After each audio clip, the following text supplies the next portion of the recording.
All right. Hello there. My name's Milo, and I hope you're having a really nice day. Today I'm going to be continuing from last week's stream of playing Metroid fan games. There's one I sort of partially prepared to do then, but I realized it would take too long, so I'm doing its own dedicated stream. This is Prime 2D. Hi, Gibbon. How's it going? Hope you're okay. Yeah, this is a Metroid fan game, which got its basically final demo in April of this year, 2021. And not quite the end of the year yet, no. Yeah, it's creeping up though, isn't it? What's going on there? All right, all good. So yeah, Prime 2D. Looks like a really interesting project. Basically, the idea of it is to take the concept of Retro Studios GameCube Metroid Prime game, the first-person adventure, and convert it into a 2D style game like the older games in the series, or well, newer ones too. Anyway, it's the other gameplay style. Anyway, Team SCU was working on this. There was sort of some prototypes for it as far back as 2004,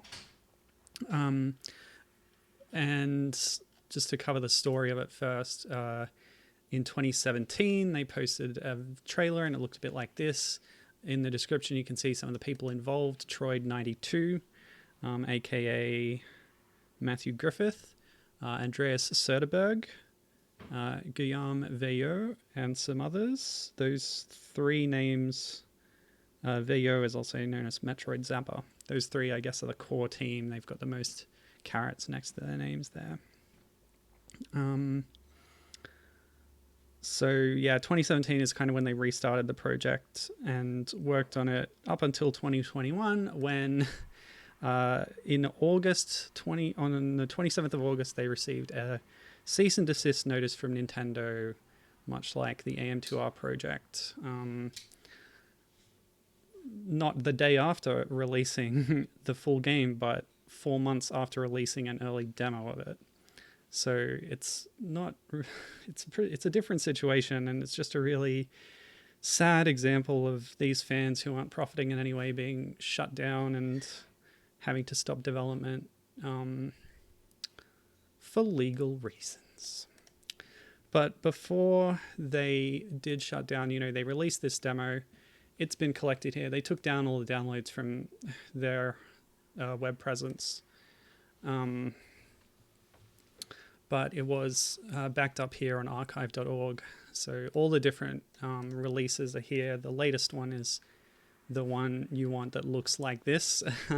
The earlier ones are from earlier iterations of development of the game when it was quite different. And the ones in the middle are all like funny jokes that were released on subsequent April Fool's Day. So that's going to be a lot of fun to check out as well. Before I move on to the actual game, these are some screenshots. The actual demo release in April of this year was accompanied by these screenshots saying that they were taking a new direction for the game. Instead of 2D, they would be doing it in 3D, but with really low resolution textures and stuff.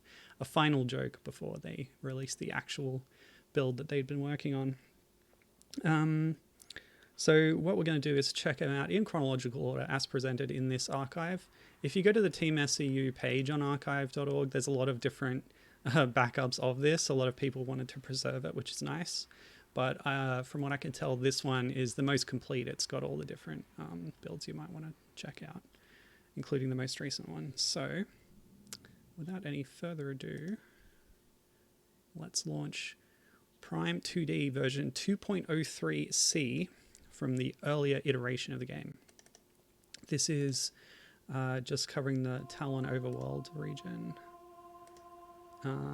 Just capture that window. This one? Yep, okay. You gotta see this splash screen. Okay, yeah, cool. I don't think it captured the first bit, but anyway. Yeah, let's get started. So, in early iterations of the project, it had quite traditional controls in the manner of, Super Metroid, Zero Mission, that kind of thing. Is this too loud? I'm going to turn that down a little bit. The different builds have different audio levels, as is often the case with, computer audio. So I'll just adjust it if I need to. Anyway, this represents a more primitive version than what would eventually end up being out, but it's still, yeah, interesting to see how the project evolved. Yeah, so this is, you know, I don't know when this is from exactly, but I'll play as much as the game lets me. Because they've tried to replicate some of the complexities of Prime's mechanics, including things like the scan visor, that means it's using a lot of buttons on the controller. You can cycle between different visors and modes, and you can aim up and down. Yeah, that's right, Gibbon. She says that's really zoomed in from what they ended up with. Yeah, so this must be from 2004, 2005 or something. Hold on a second. P? Yeah, so hit P to go to this pause screen. And then there's your controls. I was wondering if there was a separate morph button, but I guess I just haven't unlocked morph yet. They've also tried to implement... Well, they got the traditional style map, which is very nice. There's a logbook, but I can't actually access that.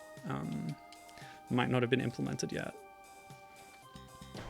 So I'll just explore as much as I can here. I don't know the extent of this demo. And yeah, I didn't have information on when it was released. But let's just try out our scan visor. Yeah, there you go. You can see the scan icon on the ship, much like in Metroid Prime 1. X-Class Hunter Ship. That's it. Okay, that's all we get. That's fine. Before climbing up, I guess I'll go to the right. And the furthest I can go. Okay. Nope. Can't go there. So now I'll start going up. Yeah, Tallon Overworld did have some verticality to it. It was nice that they, even in 3D space, a lot of the combat in Metroid Prime is kind of circle strafing people on relatively flat ground. People, I mean monsters. But yeah, they did have, here we go, Mothball acquired. Cool stuff. No jingle, but there you go. Yeah. Yeah, so they did have a lot of verticality in the level design, which was cool. Made the map a little tricky to navigate at times, but it feels essential for Metroid, really. Okay, so there's something else I need. I wonder if that's a missile hatch. Possibly. I might be able to get up there. Oh yeah, and like Super Metroid, there's a run button, which I hate. That's one of the control quirks of Super Metroid that I find really fiddly. Having a separate run button, but they implemented that here. So I have to keep that in mind if I want to make longer gaps. I did it a little bit earlier, I didn't mention it though. Up on the left when I was on the way to the Mothball. It's really interesting, actually. I did a tool around with all of the demos to make sure they were working properly, and seeing the different okay, the different ways they implemented things, the different mechanics that they've put in the different builds. But we'll talk about that when we get to it. So now we have the Mothball Bombs.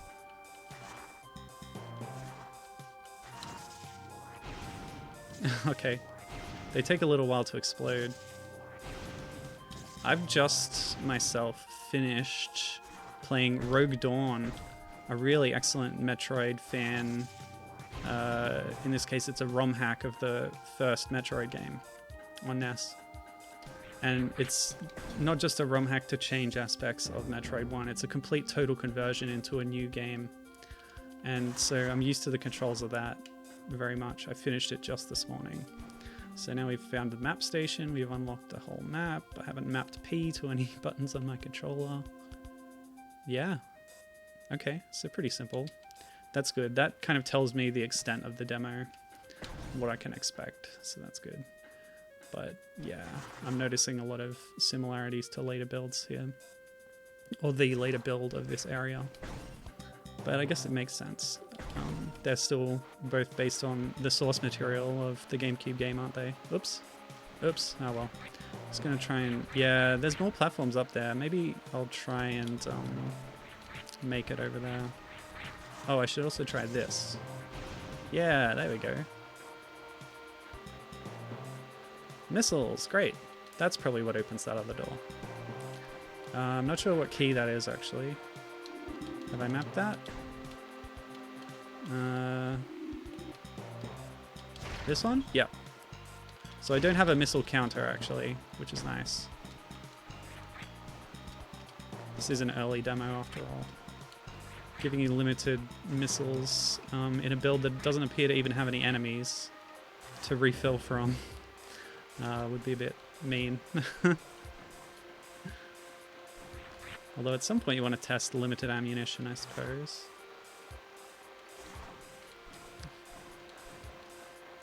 So Gibbon, are you familiar with the later build then, or are you just reacting to what you saw in the earlier screenshots I showed? Because I know on our Discord, Collie played through this, and I hadn't even heard of it until he brought it up. So I was like, whoa, what's that? Tell me where you got that. Gibbon has seen a preview video.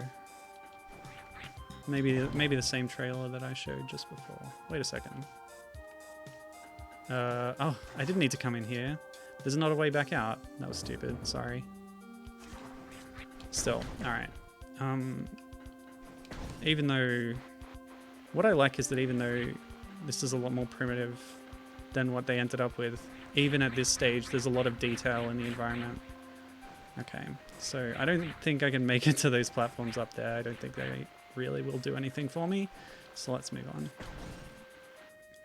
Gibbon was aware of the project since it's been in development for like 6 or 7 years. Yeah. That one. There we go. Missile hatch. Yeah, like I said before, this version of the game might be as early as 2004, but the current kind of build that exists was in development since the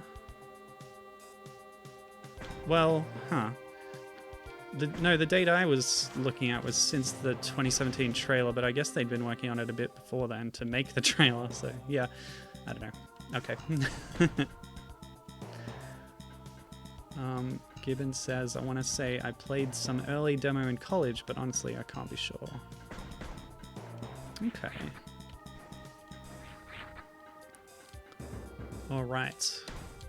This is getting towards the end of the demo here. Looks like we've entered... What is this? The crash ship? Ooh. So in this build of the game, the Chozo statue is holding a cheeseburger. Time bomb set. Escape immediately. Oh no. Didn't expect that. Oh yeah, I should be running. Again, I forgot about the run button. That's pretty cool. The audio's shut up. It's quite loud at the moment. Let me try and fix that. I'll turn it down a little bit. Gonna be riding that volume slider during this stream, I guess. Yeah, apparently I haven't managed to add anything to my logbook, I guess. Maybe I should have been... Oh, I should have scanned that statue, actually. Oh well. I don't think the logbook's actually implemented in this build. When I scanned the ship, it just said X-Class Hunter Ship. That was it.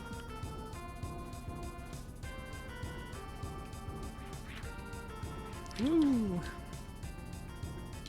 Why is Tallon 4 exploding exactly? Oh, we're cutting it fine. Let's go. Alright, cool. This game was made by non-professional personnel for the sole purpose of having fun, and yet. Alright, so that's that early build. We've got other ones to play though, so let's move on. Okay. The second build that I've got today, oh, it's auto-captured, lovely, beautiful. The second one is labeled as Demo version 3.1 and also Frigate. So this is an adaptation of the early part of Metroid Prime where Samus lands on the frigate Orpheon before losing all her power-ups. Now I believe I can fix the resolution here. So if I go options and then I can pick something a little bit larger, it should show up a little better on stream probably. So as you can see from these controls, it's even more complicated now. They've got all the different visors implemented and beam types, although I don't think all of them exist in this demo. And you just change between all of them with the number keys like you're playing an old school FPS. Yeah, I also had to adjust some of the other controls, but that reminds me, my Joy to key is set up. Yep. All right, cool. Yeah, return. Okay. I'll check out what else is in that menu for a second, actually. We've got a separate map button there. Yeah, cool. Yeah, this is a pretty early menu, I can tell. See, we don't even have everything there. Oh, I hit escape to get out of the menu, but it quit the game. That was smart. Gonna need to set up the thing again. The size.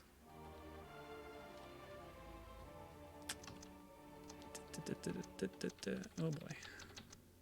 Oh, come on. Wait, can I? Oh my gosh. This is going to be a lot easier when it's mouse controlled. You'll see. Alright, how do I quit this menu? Return, I guess. Return. Cool. I won't open that again. Alright. So here we are in the frigate. No music, but yeah, force field's in the way. You can already see that Samus's sprite looks a little bit more refined. We've still got aim up and down, scan. So we'll try scanning now. Oh, and you can aim that. Yeah. Energy force field in place. You cannot reach your gunship. Huh? But it's right there. What? Switch is directly connected to the force field barrier. Indeed. The force field blocks the entrance. Okay, so I guess there's implied to be another force field in the way of the ship that I can't actually see. Fair enough. Okay. Force field activation switchers are now aligned. Recorded to logbook. No, these aren't logbook recordings. This is just, it wouldn't be like that in the game itself. Whoop. Cool. Hit the switches. Nice background, by the way. Big moon. Love it. Oh. When I changed screens, the window reset to the middle of my screen and the mouse cursor was there. Odd. Alright. Airlock repressurization successful. Ooh, nice touch. Bit of effects there. Entrance to Deck Alpha access hall. Very atmospheric, much like Prime itself, and we can see some kind of pirate view screens in the background of the organisms they have. Whoa! Spooky. Okay, aim down. Oh no! Aiming down did nothing because they jump. Alright. Oh my gosh. Whoa! I did not expect anything this big and extensive. Oh, the pirates. Quit it, dude. I have a missile button. Yeah, there it is. Okay, and we actually have limited missiles in this build of the game. So this seems a lot further along than the earlier Tallon Overworld build. Morphology, space pirate. Status, death caused by excessive blunt trauma to cranium. Although the debris in its destruction is obstruction the hallway, it looks like it can be easily removed. Easily, huh? Let's try this. Missile. It didn't work. Easily? Define easily, please. Love those little particle effects coming off the bomb. That's very cute. Oh, I have a charge beam now. That's right. More particle effects. Love that. Oh.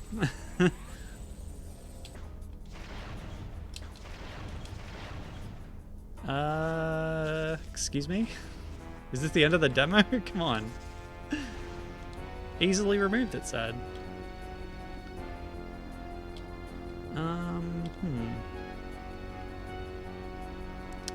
Well, I feel like I've used all my abilities. Combat and scan visor. Power suit, Varia. The game's getting loud again. I'll just turn it down a little bit. Yeah, Mothball Bombs, Charge Beam. I've done everything, right?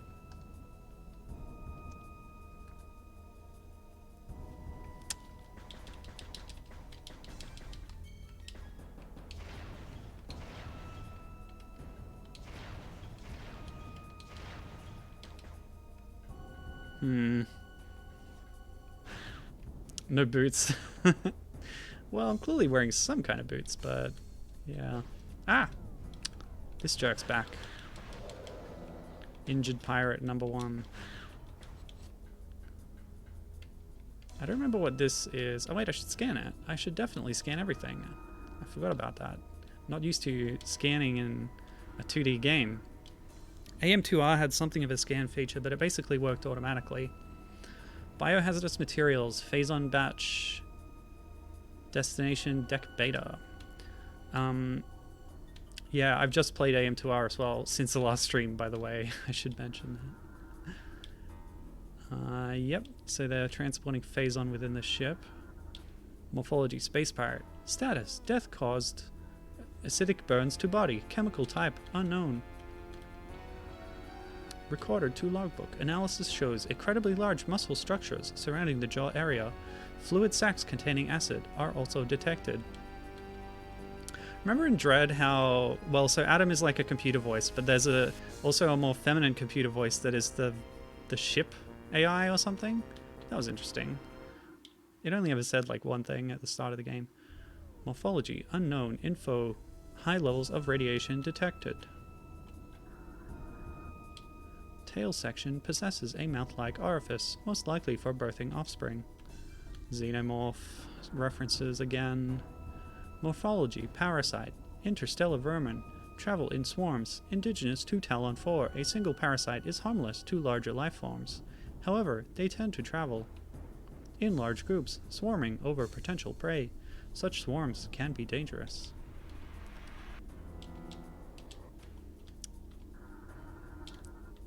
Escape pod.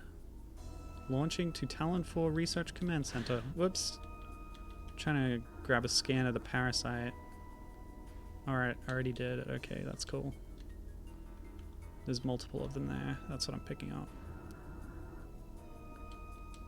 More escape pods launched.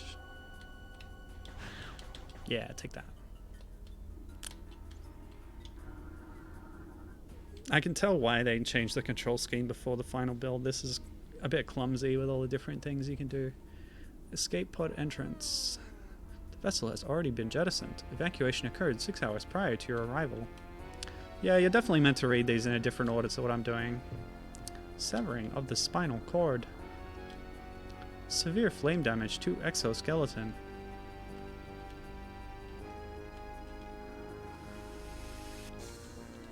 Alright.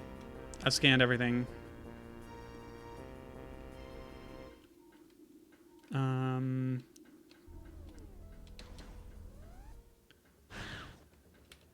Ow.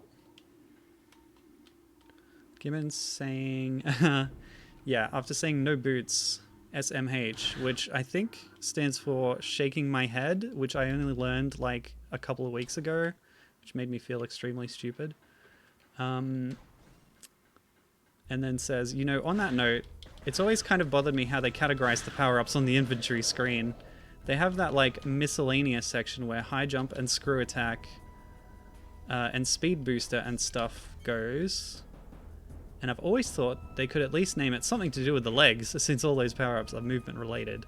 That's a really good point. Yeah. You're 100% right. Dang. Oh, Gibbons says that SMH, as far as she knows, stands for so much hate. That's what I thought it was, and then somebody else said something else, and then I was like, oh, I was just wrong all this time? But no, maybe there's alternate meanings. Alright, well, I will be secure in my knowledge that I had some idea that could be considered right. So much hate. Yeah, that's what I thought. Okay. Oh boy, don't tell me this is the end of the demo. Like, this is all there is? Really?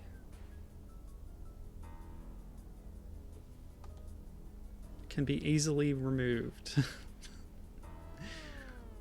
I'm going to hit those other buttons, but as you can see in the top UI bar, I don't have any of them. I'm just pressing them all, but only some of them work, as you can see.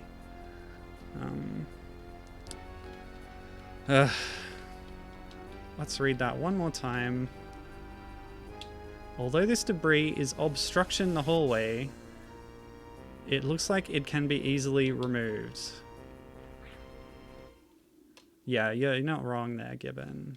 Shaking my head is perhaps a less harsh phrasing that sort of gets across the same sentiment. Yeah, exactly.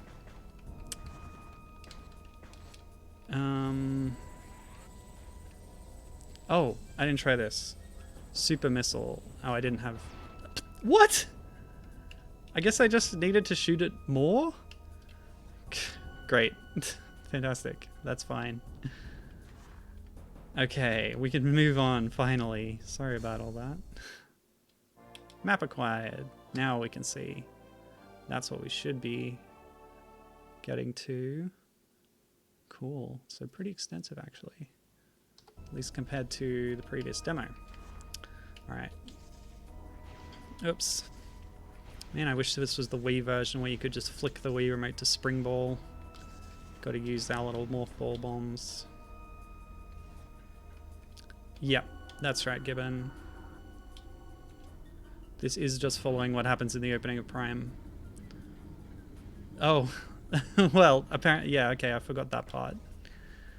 She says that, yeah, even the hallway being blocked and needing to charge shot it is something that happens in the beginning of Prime.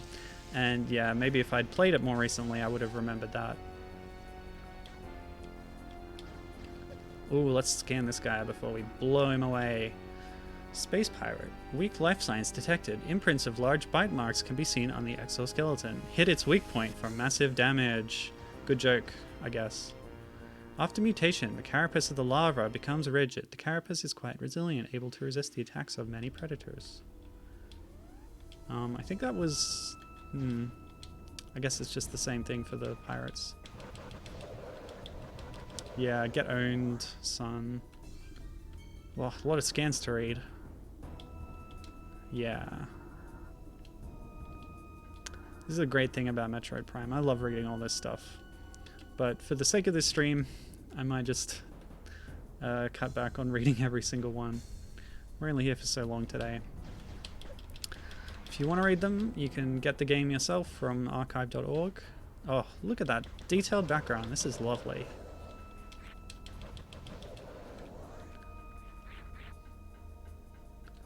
And this is pretty much, you know, how it felt to go through Frigate Orpheon in Prime. I think they've done a good job with that. Alright, so we'll go to the left later. I'll just pop over to this save point now. This scan is important. It's got a separate icon. Step into the hologram. Cool. Mini lift over here. Oh, a diagonal, like map tile. That's cool. AM2R did that. And I thought that was really cool. Oh, we're not getting power. Aha, a spherical shape. I know how to make one of those. Wait. Oh, it's not functional. Okay. There we go. Oh! Oh no! I've been given an error here. I'll just capture that one for you.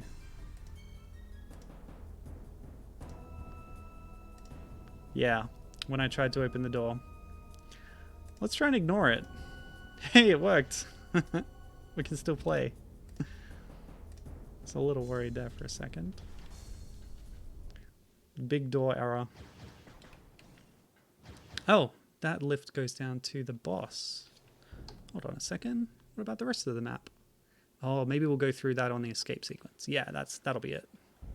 Cool. I'm glad that big door error did not end our game. We haven't even seen the Parasite Queen yet. as seen in Super Smash Bros. Brawl. Frigate Orpheon. Is that stage in Ultimate? I don't know. I haven't... Yeah, I don't know. Alright. Hello. Oh, are we just escaping? Okay. We're gonna skip that boss battle, I guess, in this game. In this build. That's fine. Classic escape sequence. AM2R had a really tense one, sort of halfway through the game. Rogue Dawn has a pretty cool one too. Check those out. I won't be playing Rogue Dawn or AM2R on the stream, but I highly recommend both of them. They're excellent. AM2R you can get run on your PC. It's up somewhere. I don't remember exactly where I got mine, but just, yeah, search it. You'll find it. And actually, on that note, I do recommend the AM2R fan-made launcher, or like community-made post-release launcher. Because after Dr. M64 released his, what ended up being the final version, other people took on the task of making improvements to it and fixes and things, adding some small amounts of planned content.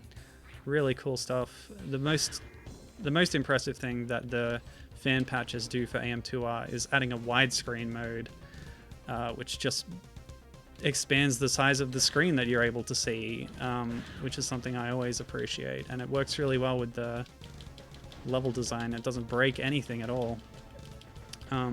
Yeah, so it's really cool. Made the game feel even better to play. I guess I need to destroy these before I get out of here. Oh, sparks falling down. Beautiful. Yeah, get owned. Probably should have used my charge beam, but there you go. Can I get through, please? That was a missile door, I think. Or I just didn't shoot it. Oh well. We got to fight the turrets. I hadn't done that yet. Yeah, I just had to shoot it. Okay. Got teleported there. Come on. Oh, maybe it was waiting for me to shoot the turrets before it would automatically open. I don't know. Hard to tell.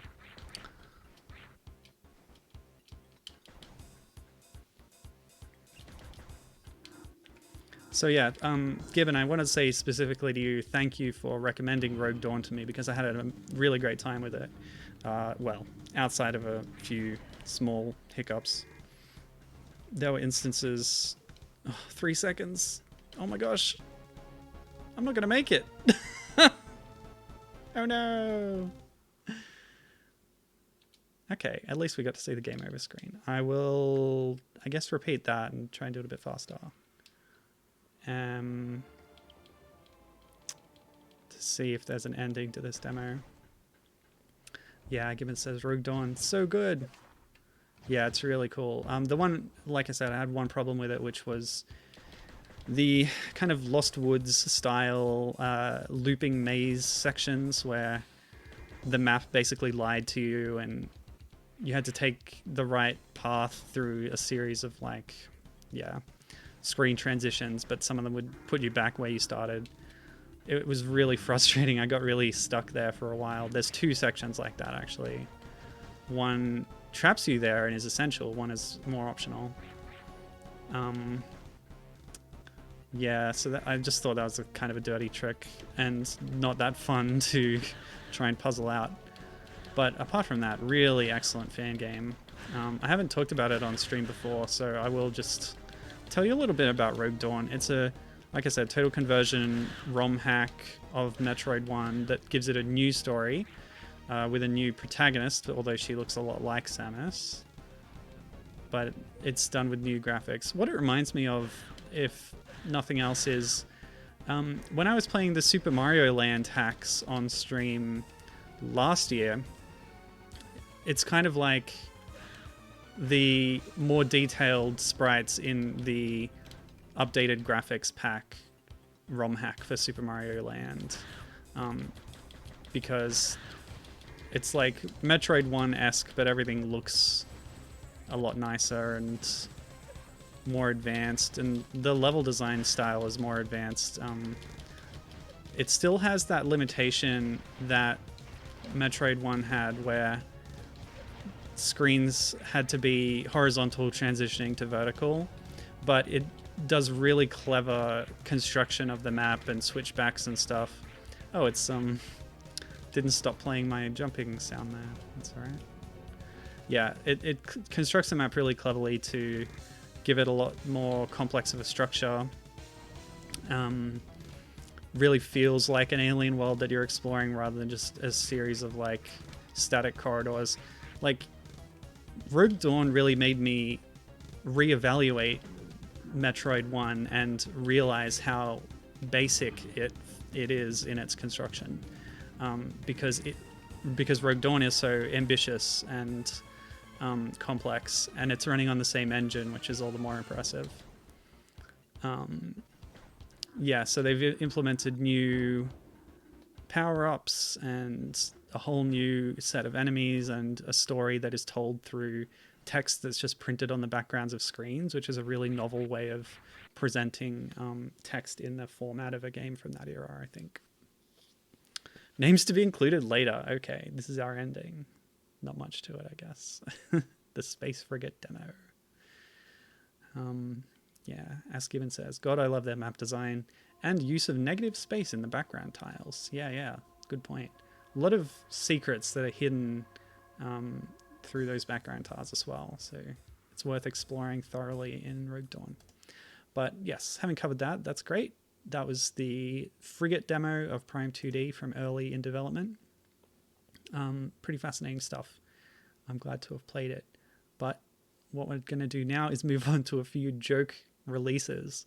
In the years between, I guess, 2017 when the trailer was out and 2021 when that full playable demo was released, they put out some interstitial joke demo releases saying, oh, you can play this now, but then you open it and it's not what you expected.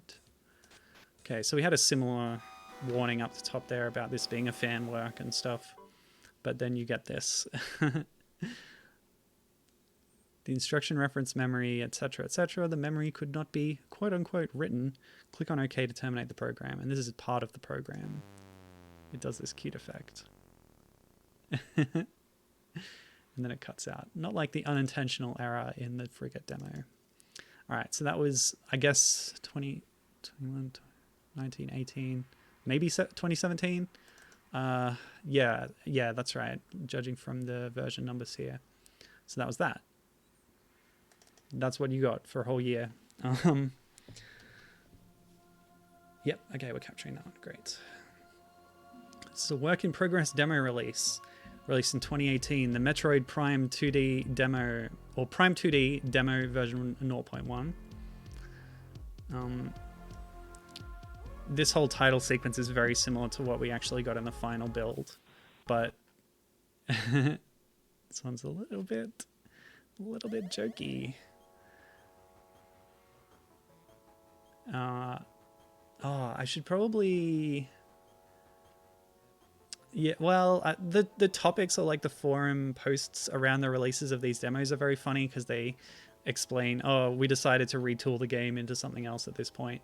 In this case, what the game has been changed into is a prime number game.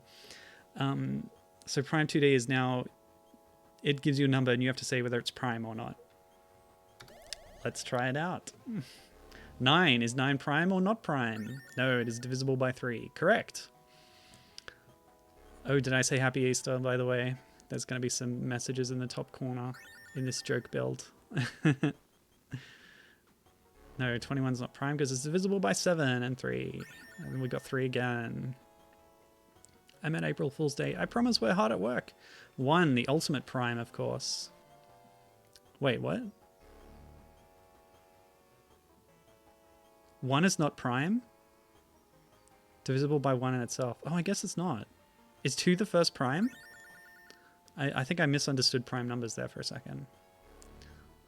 31 is definitely prime. Oh, what's that number? Oh, it fooled me again. Oh, it's gaps between prime numbers. 23 is prime. Oops, I hit the wrong button actually. I don't think the score really matters, but yes, 7 is prime. Brighter means a larger gap. Behold the beauty of maths! Oh my gosh, this is getting crazy. Oh, I forgot what 51. Yeah, of course, it's divisible by 30 and 21 is included in 51, so it should be divisible by 3. 13 is prime. The background's changed. I wasn't expecting this. I played this for 2 seconds before. 13, 31, no, I think that's prime. Yes. I've been watching Foundation on Apple TV Plus, and the main character, that feels like it's not prime. Nope, it is. The main character is like a genius mathematician, and she counts prime numbers under her breath when she's nervous. Oops. Yeah, that was I'm getting thumb problems. Yeah, I wasn't going to get that. 77 is definitely not prime. Okay, which means you press right. At least my corrects is still higher than main corrects. 73. Well, 72. Well, okay. Prime, yes. An even number can never be prime unless it's 2. Because every other even is divisible by 2. Prime, 39. Nope. Of course, it's 13 threes. Alright, the screen is remaining this way, so we might have reached the end of the jokey portion of this game. I don't know if it's going to change much more. So why don't we move on? This was a bit of maths fun. Prime numbers are fascinating. They say that if we ever do contact an alien race, it's the communications barrier is going to be really hard, but prime numbers are sort of a universal constant that we might be able to use to communicate our intelligence to them. Anyway, that's fun. So, a year later, in 2019, in April, they released version 0.19.4.1, and this one actually has a README with it, which... Okay, this is pretty funny. I'll capture this. The 2019 demo. Sorry. Yeah. So the first official Prime 2D demo released since 2018. This is the first Prime 2D demo to boast an epic vocabulary of more than 1,250 verbs. Never before have players had this much freedom of movement, featuring custom animations for such actions as yeeting, vacuuming, and smelling, and such detail with native support for 8K resolution. Yes, okay. So there's the following issues. Side dashing to the space jump boots immediately after landing on Tallon 4 is not yet possible, which is an important inaccuracy.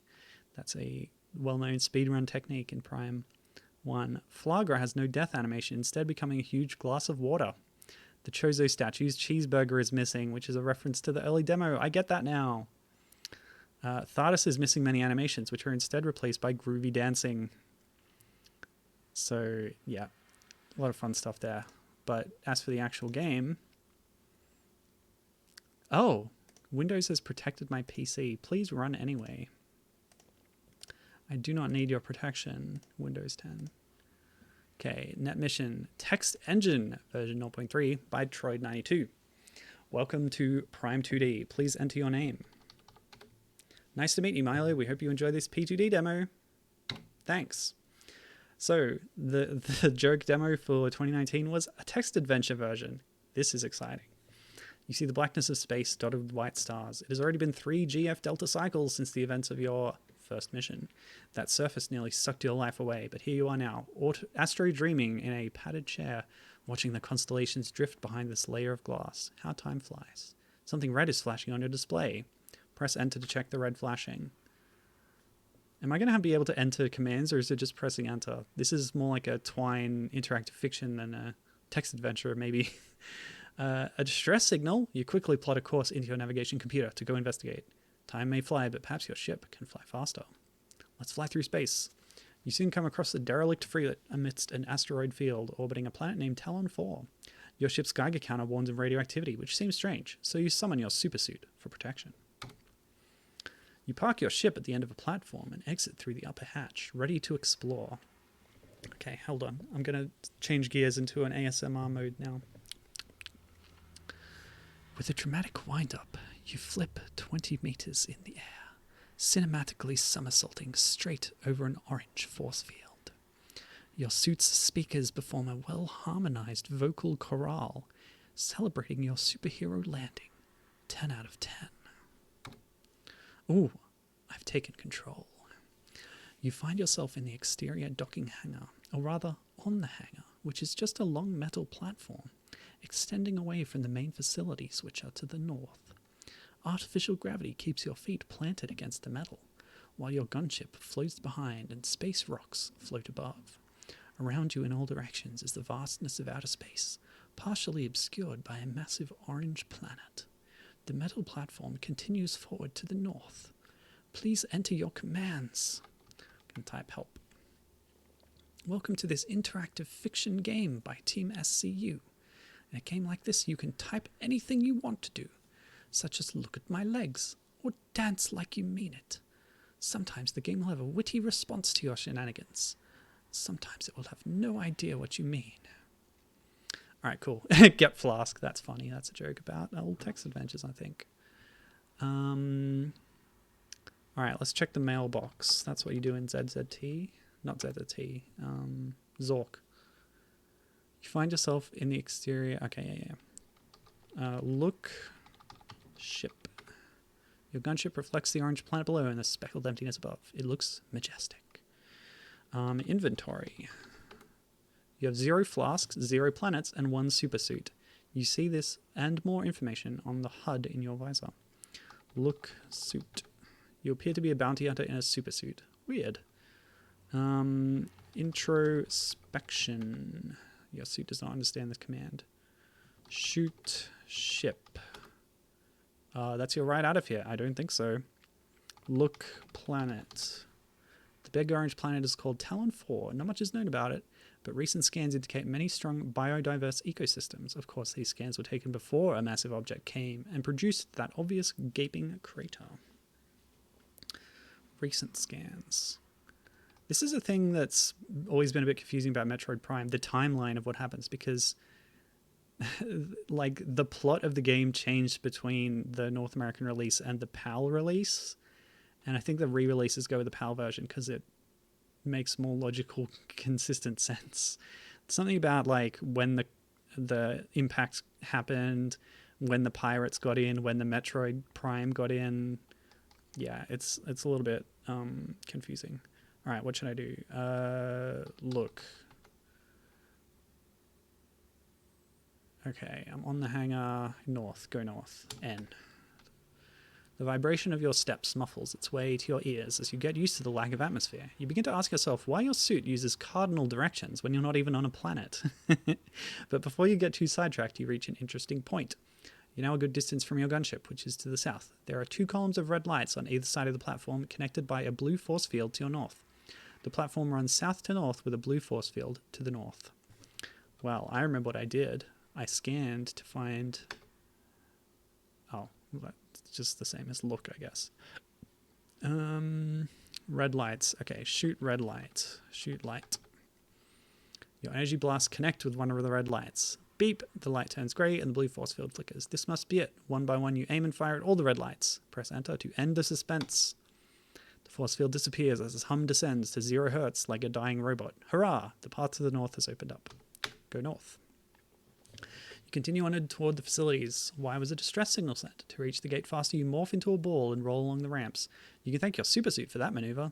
Unmorphing before the external hatch, you can't help but admire the magnitude of this charcoal-coloured station. A great wall of fortified metal looms vertically above and far to your sides, masking half of the universe's stars from your view. It's very poetic.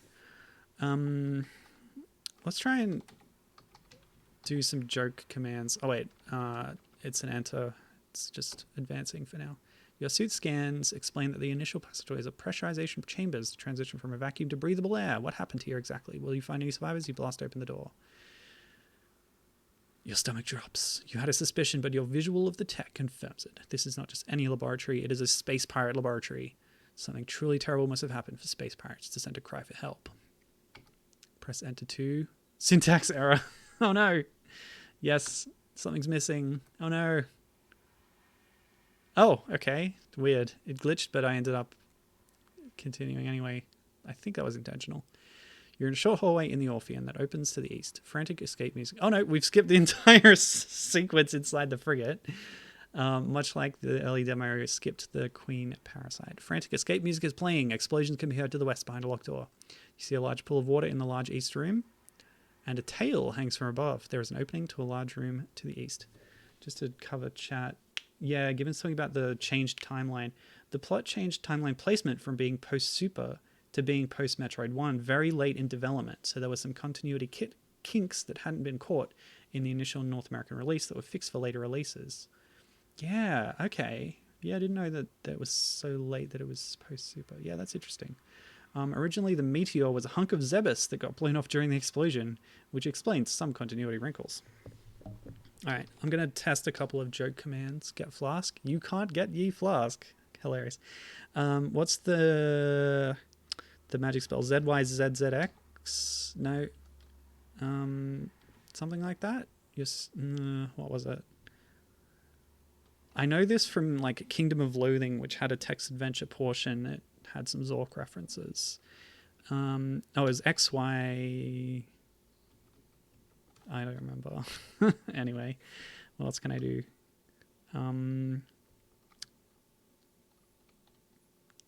Shoot. Self. Your suit shatters off you in a big white flash. Your visor shuts off like an old TV while your suit beeps loudly at you in several pitches and rhythms. Press enter to accept your fate. You have died. You scored 0 out of a possible 0 points. And we didn't make it to the escape.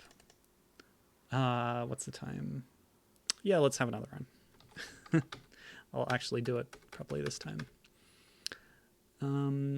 Although I'll just check if there was any more like jokes I could do that are hinted at. So I'll do the ones that it specifically mentions. Look at my legs. Are they still there? Yep, your legs are still there. Amazing FPS graphics. Oh, sorry, FPA graphics. Important distinction, indeed. I don't think you can actually see Samus's legs in Metroid Prime from memory. Which just reminds me of Jurassic Park Trespasser. I played the demo of that ages ago on stream. You couldn't see any further down than your chest, and it turned out that that was all that was modeled. So if you looked at the character, they were sort of a floating torso with one arm. You hop gracefully into the air, strike a pose, and land with a thud. What else can I do? Attack enemy. Your fire blasts in all directions and manage to miss everything important. Okay, that's everything that it's mentioned, so let's just go through it again and get to the escape sequence. North. More north. Oh, I didn't try this. I tried to walk into the force field. Your vision turns a bit blue and objects don't seem to get any closer. You look down and realize that your feet are sliding in place. Alas! The blue force field is stopping your motion. Shoot light. Go north. Yep. And then we skip the frigate. And there's an opening to the east. So we'll go east. As you head east toward the water, more and more of the large room reveals itself to you. A low growl fills the room. Oh, that's right. You actually fight the Queen Parasite during a countdown, don't you? So we're going to fight... Oh, it's not the Queen. It's Ridley is hanging above the pool, glaring down at you. Much like in Samus Returns, Ridley is going to crash the party and show up.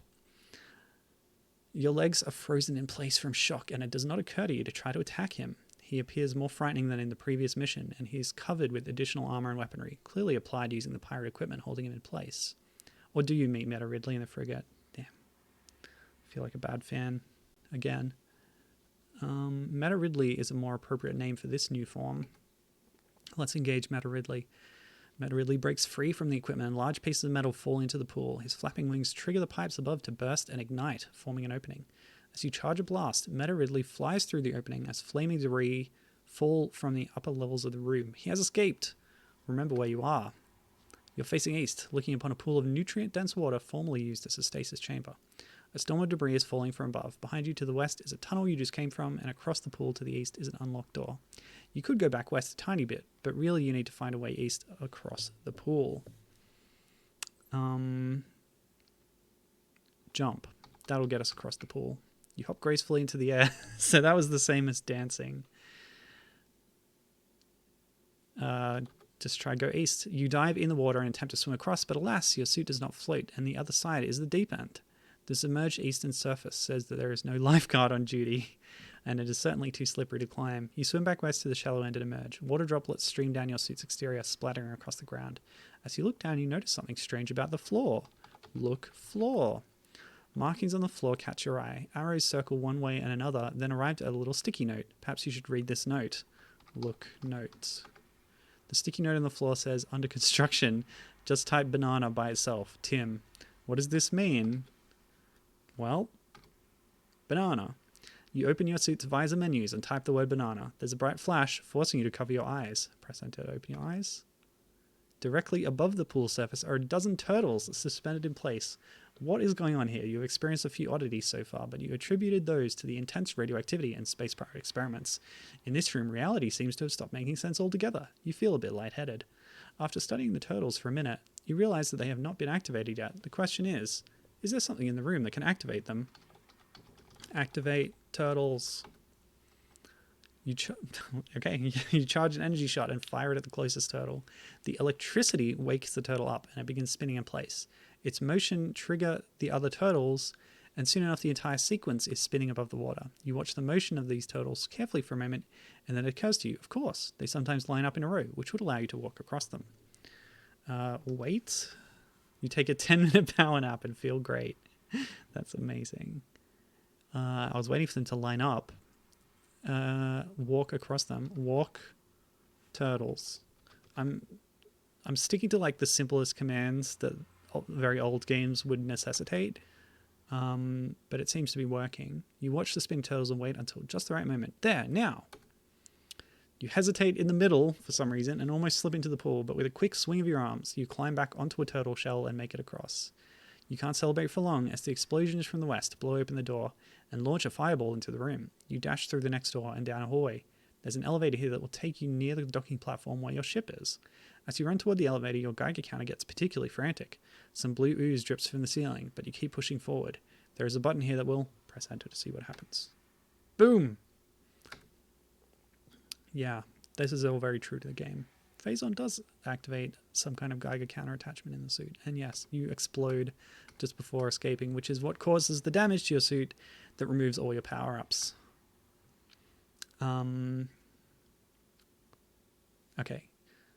I've woken up. As you do your best to get back on your feet, you start to remember the explosion that threw you through the wall. Touching that button was probably not the best idea you've had this week, but it threw you into a secret room. While your systems are rebooting, you hear movement ahead. There is something wrong with this place, something very wrong.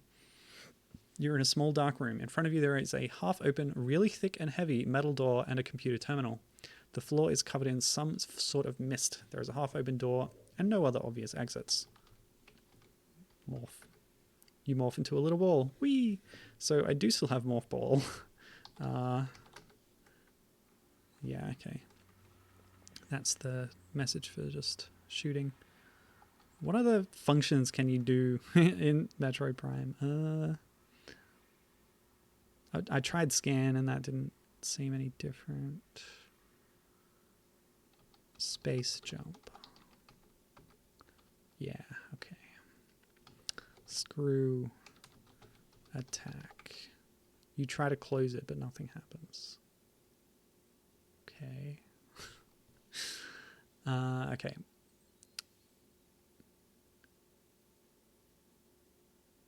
Yeah, Gibbon is interested to see how strictly they adhere to the GameCube game in later demos, considering how the early ones went, and this text adventure. It's really fun that they did like a whole text adventure here. This is like a proper game. Half-open door.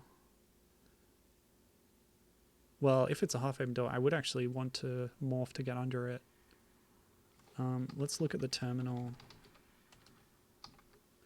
You read through the logs and find that a user called Troid has logged in 92 times, referencing Troid 92, of course. There's something about that name that gives a shiver down your spine. Okay, let's look at the door. The door appears to have warped out of its frame and is jammed in place. There is a small opening on one end. Perhaps enough force can move the door. Ah, shoot door. Unfortunately, it's a blast door and your projectiles bounce off and nearly hit you. Maybe you could try to open it with your hands. Oh, okay. Open door. It's stuck half open, but submits to your godly strength after a minute. It reveals a long corridor with red revolving lights on the ceiling, starting halfway into it. Step. You walk into the corridor. It's eerily quiet. You can hear the blood pumping in your head, and every step you take echoes far into the distant. What is this place? With a sudden clatter, the door frame collapses behind you and traps you in this corridor. You're standing in a long corridor. It has red revolving ceiling lights and 14 doors, 7 on each side. You're not sure, but there could be something moving in the dark in front of you, but just beyond the reach of your vision. The first door to your right has something inscribed on it. There are 14 doors, but all of them appear to be locked. Okay, read inscription. Check door. The door is not interesting. Some of them are interesting to look at by number. First door. Okay, check first door. First door. Door 1. This is obviously the door of the guy in charge. He looks like a twat. Door 2. Please enter your DLC unlock code. Door 3. These ones don't work. Door 14. The door in question seems to be locked. Something or someone. So this is the one with the inscription. I guess 14 is the one closest to me. Sure. Something or someone has tried to bend it open. It has an illustrative text inscribed that reads, "Run! It will eat you alive." You notice dried blood and a sharp metal piece to the right of the door. Was it used to inscribe the unfinished text? How about door 13? The door says to come back on the proper day. Okay, only some of them have interesting messages. Walk forwards. Walk. You begin to wonder to yourself, is this a good time to explicitly break the fourth wall? Is this game even finished? Have you been in some kind of buggy test area this whole time? Why is everything done with text and imagination? Most importantly, are the people in charge even working on this thing anymore? Have you even heard from them since that video in 2017? How long does it take to make a game from scratch anyway? Press enter to watch an important cutscene. You worry that you may never find an answer to any of these questions until, all of a sudden, the mysterious nearby motion identifies itself, finally stepping out from the shadows. Let's get all the answers. And this is the end of the game. There's only so much content you can afford to put together for an April Fool's joke. Your completion percentage divided by 0. Please press enter to give a corny thumbs up every time. I love the corny thumbs up. There you go. Stay tuned for DLC Package 1 coming in 2020. This DLC package includes critical bug fixes and filling in some of the obviously missing parts of the game. Fine print, DLC Package 1 is also a joke. It may or may not actually happen. Side effects include headache, nausea, and undying obsession with writing your own interface fiction stories. You can just read and edit game text yourself, you know. Thanks for playing, Milo, and see you next mission. Cool. Well, that was a bit of fun. I'm glad I played Metroid Prime, the text adventure. Pretty silly stuff. For an April Fool's joke. Very cool. So I just wanted to show you... Oh, yeah. No, I already showed you that. Yeah, the 3D screenshots. But they were associated with the later one anyway. So, all right. 2020. The final game demo release. This is what it is. This is all it is. It just says soon. And then if you check the README... There's some like fake instructions. Oh no, those screenshots might have been to do with this. Maybe not. No, because it said those screenshots were to do with the final release as a trick. The trick with the 2020 demo was the post said we're going to turn it into a 3D game. So Metroid Prime 2D, 3D was the idea of this one, and when you open it, it just says soon. They say that, you know, they've put in a polygonal art style, there's space-powered defense drones, colored drones, you shoot them for different points, blah, blah, blah, blah, blah. Here's the key. Some users have reported an occasional bug in which the game refuses to open, instead being intercepted by some kind of transmission with a one-word message. If this happens to you, please make sure your computer is covered in tinfoil and taken away from any stray signals. After all, there is no way the team has been able to do much work on this project for the past few years. They definitely did not pretend they were further behind than they actually were, or release fake mock-ups, or pretend to be doing nothing at all. That would certainly be a joke. So there you go. Now, with all that out of the way, we can finally play the actual demo that was released April 2021, again on April Fool's Day, making it appear like another joke along with those screenshots. But actually, it was the culmination of all the work they'd done on this iteration of the project. Just make sure I'm capturing it properly. And I want to get all this in because I think that the presentation of the opening is really cool. So, yep, okay. This project was made by fans for the sole purpose of having fun. All aspects of this demo are subject to change, may not reflect the final version. Well, this is the final version. I just like how they've synced these logos appearing to like the background music. It's very cool. Prime 2D. Demo 0.1.21.4.1a. This is the final release. Let me see if I've got any more notes to say about it.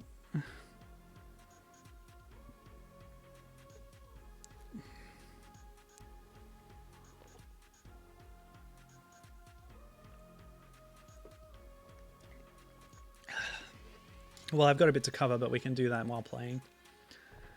In configure, it only has whether it's full screen or windowed. I can't make this one any bigger. Or can I?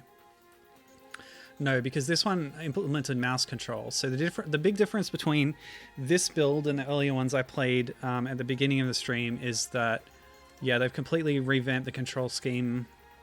It's moving with WASD and aiming with the mouse and clicking to shoot and stuff. So I'll demonstrate that. But this is basically the final thing that we have. Distress signal detected, locking in coordinates. The frigate section is done in a cutscene in this, I believe. But once we get through that, there'll be some game to play. Sorry. Vision by these people who I mentioned before, as well as Tim Hardiman. Wow, this is actually, yeah, pretty involved with the names and the cinematic opening here. I wonder if I'm better off playing this in full screen, if that'll actually be high resolution. I can test it.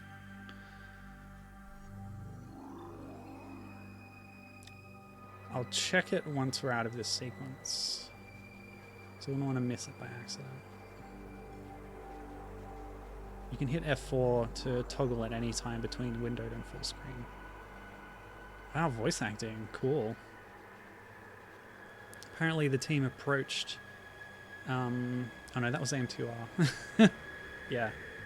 They approached one of the Samus voice actors to like narrate a little text intro in AM2R, but she had to decline for contractual reasons. This game, AM2R like uses a lot of, or seems to use a lot of assets that are very similar to the GBA games. This one is all new assets. Everything is made completely from scratch. They don't use any sound effects from the game either in this build. Shock face. It's Meta Ridley flying to Tallon 4. I really love the art in this intro, actually. It's really cool. So that's it. We've bypassed the frigate and we're heading straight to Tallon Overworld there. Chasing Ridley.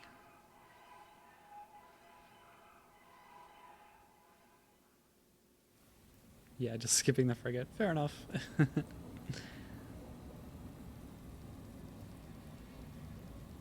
Yeah, having credits over this cutscene makes it feel very cinematic.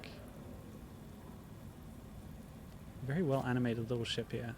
You can see how far it's come since the 2017 trailer, and especially since the very early demo I played before. Alright, so I'm going to experiment a little bit with the widescreen stuff. Ooh. Hold on. There's one thing that I was wondering about, actually. Because I've set up joy to key, so I don't actually have to use the mouse if I don't want to. I've mapped that to the controller. Yeah, and that actually is more sensitive when it's windowed, because it's acting like the mouse is moving across the screen. So I'll just see if this looks better. I don't know if you want to weigh in on that, Gibbon. Right now I'm in full screen mode, so it's filling up more of my monitor. Oh, okay.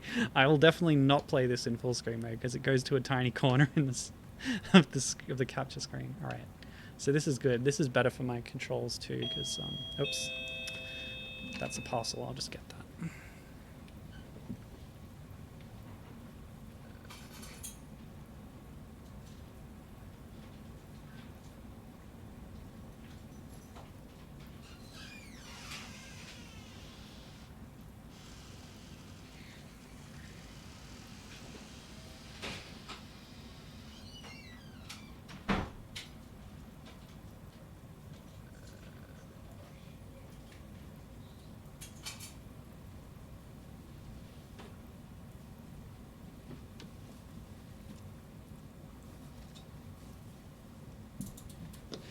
I ordered a hairbrush while we were still in lockdown, and we're actually out of lockdown now, and retail is open again, so I could have gone and bought one sooner than it took for this hairbrush to arrive in the post. Yes, I looked. Sorry, hang on a sec. What's going on here? Just make sure my windows are alright. Yeah, Gibbon is glad I checked. Alright. I think I could maybe capture it as well, but I think it looks good enough on the stream there. So, yep, I'll be playing it like this. Right, as I said, you can go WASD, mouse to move around, but to save my wrists, I've mapped all that to a controller, and I've actually never used the joy to key joystick to mouse functionality before, but it seems to work pretty well.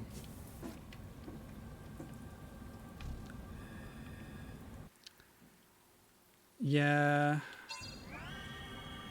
Gibbon says, it would be a shame to let all this development go to waste. They should just...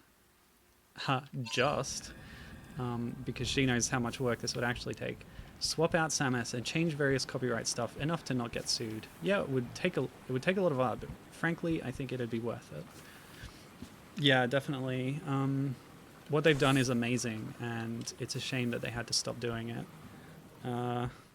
The best case scenario would be that Nintendo would just let them finish the game, but yeah, if that's not an option, then reworking it to be a unique thing would be cool too. Alright, I've mapped all the buttons on here, so I've got scan visor, and just look how smooth that is, especially compared to the earlier demo. Everything looks amazing in this 2D pixel art, but so detailed and smooth. Really cool stuff. Alright. So analysis of this thing indicates it is an ancient symbol. New entry added to logbook. Artifact temple. Decrypting Space Pirate Journal. The temple we discovered is clearly of Chozo design. How did they make it float like this? We had to install this bridge just to access it. Mining crew X6 was unable to bore through the stone here, and some of that team said they had seen a similar stone back in the Zebezian ruins. The running theory is a nanoshield technology beyond our understanding.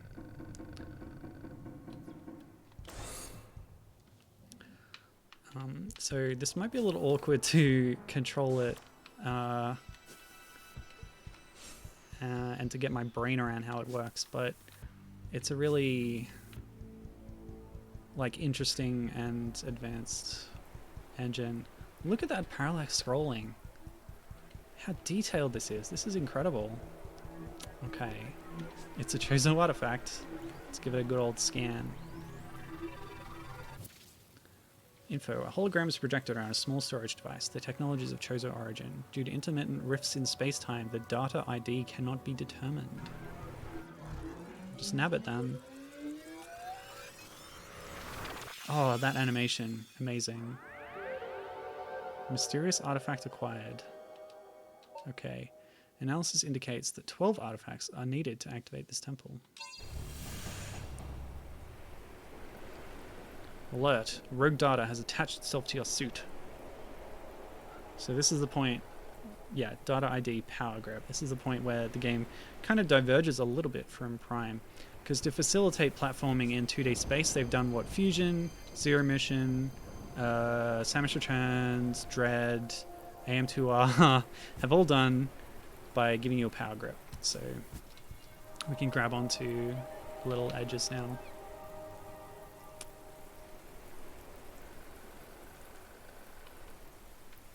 Okay. So that was a little tutorial for it too.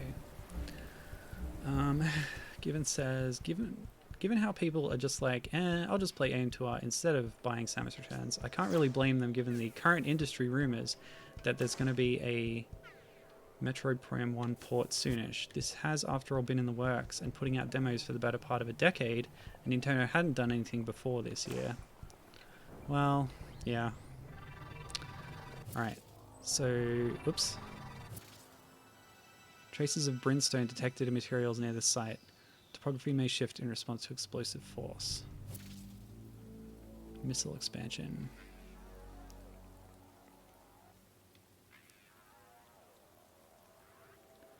Yeah, so I need a missile to get a missile, basically.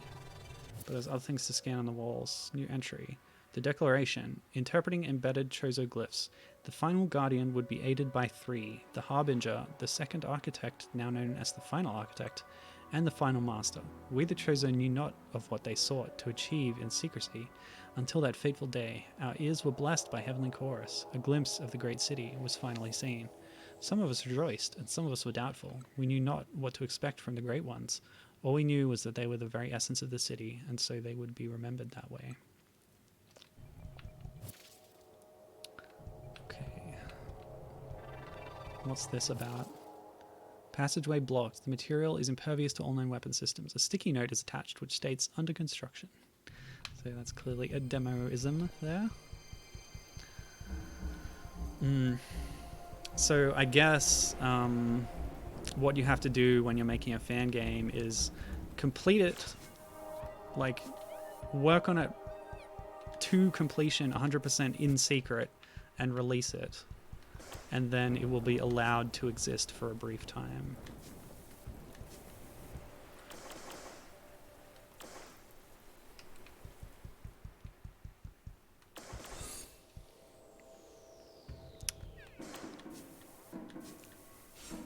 Like, yeah, I guess that's an understandable, thing. I'm gonna say what I said in my written review of AM2R. So I don't want to belabor the point, but essentially what I said was that I will always resent when community creativity is stifled in favor of corporate interests. Something like that. I don't remember how I worded it, but basically it's just a shame.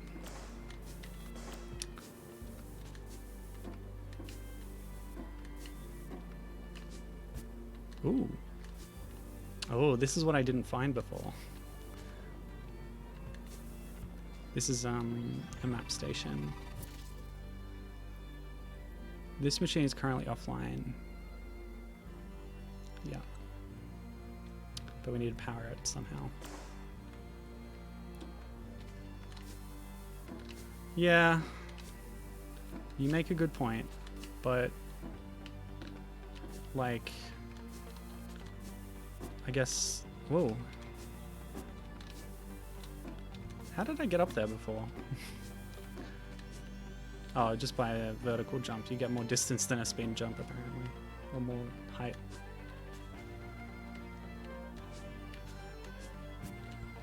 So, given suggestion, you could also do an original game that's not a remake of something else Nintendo has been known to re-release or do their own remakes of. Since Nintendo has pretty much never cease and desisted original titles. Like, if this weren't quote-unquote Metroid Prime, I'm not sure Nintendo would have cared. Just make it like Metroid Original Adventure. Which, yeah, that's a pretty good point, actually. Fans do what they want to. And I guess the novelty of this is that it's translating 3D Prime into 2D. But yeah, maybe that would have worked. Who knows, you know? Maybe they would have got away with it. Sandstone. Okay. I don't have any power-ups yet, so I don't think I can break that down. The boost ball is up there. I can go over here. Whoops. Didn't have enough of a run up there. Yeah.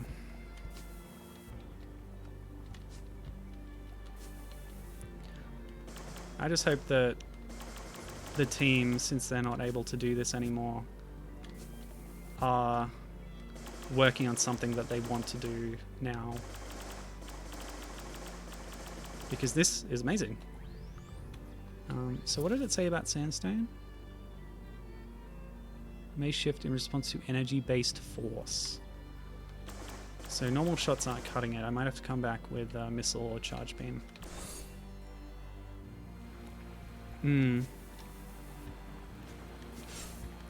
Gibbon says, as you were commenting last week, there's tons of Metroid fan games, and pretty much the only two that ever got a C&D were AM2R and this. And yeah, as you say, there's a common link between the two in that they're both games that Nintendo was in the process of, or is rumored to be in the process of re-releasing and remaking, which is a good point, because in that case it's directly competing with a commercial product that they are putting out, which is basically what Reggie said at the time, sort of.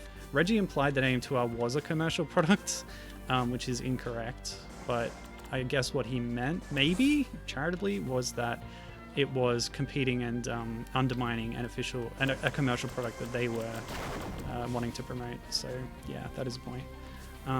I'll say that the other common link is that AM2R was like a finished, complete game of high quality, and there are a lot of Metroid fan games, as you said, but as you said last week, there's a lot of unfinished Metroid fan games, and to get one in a fully complete state is rarer. But that doesn't apply to this one. This is still a demo, but it is high quality in its state. I mean, look at this. Look at this pixel art. Look at this engine. It's amazing. They did a fantastic job here.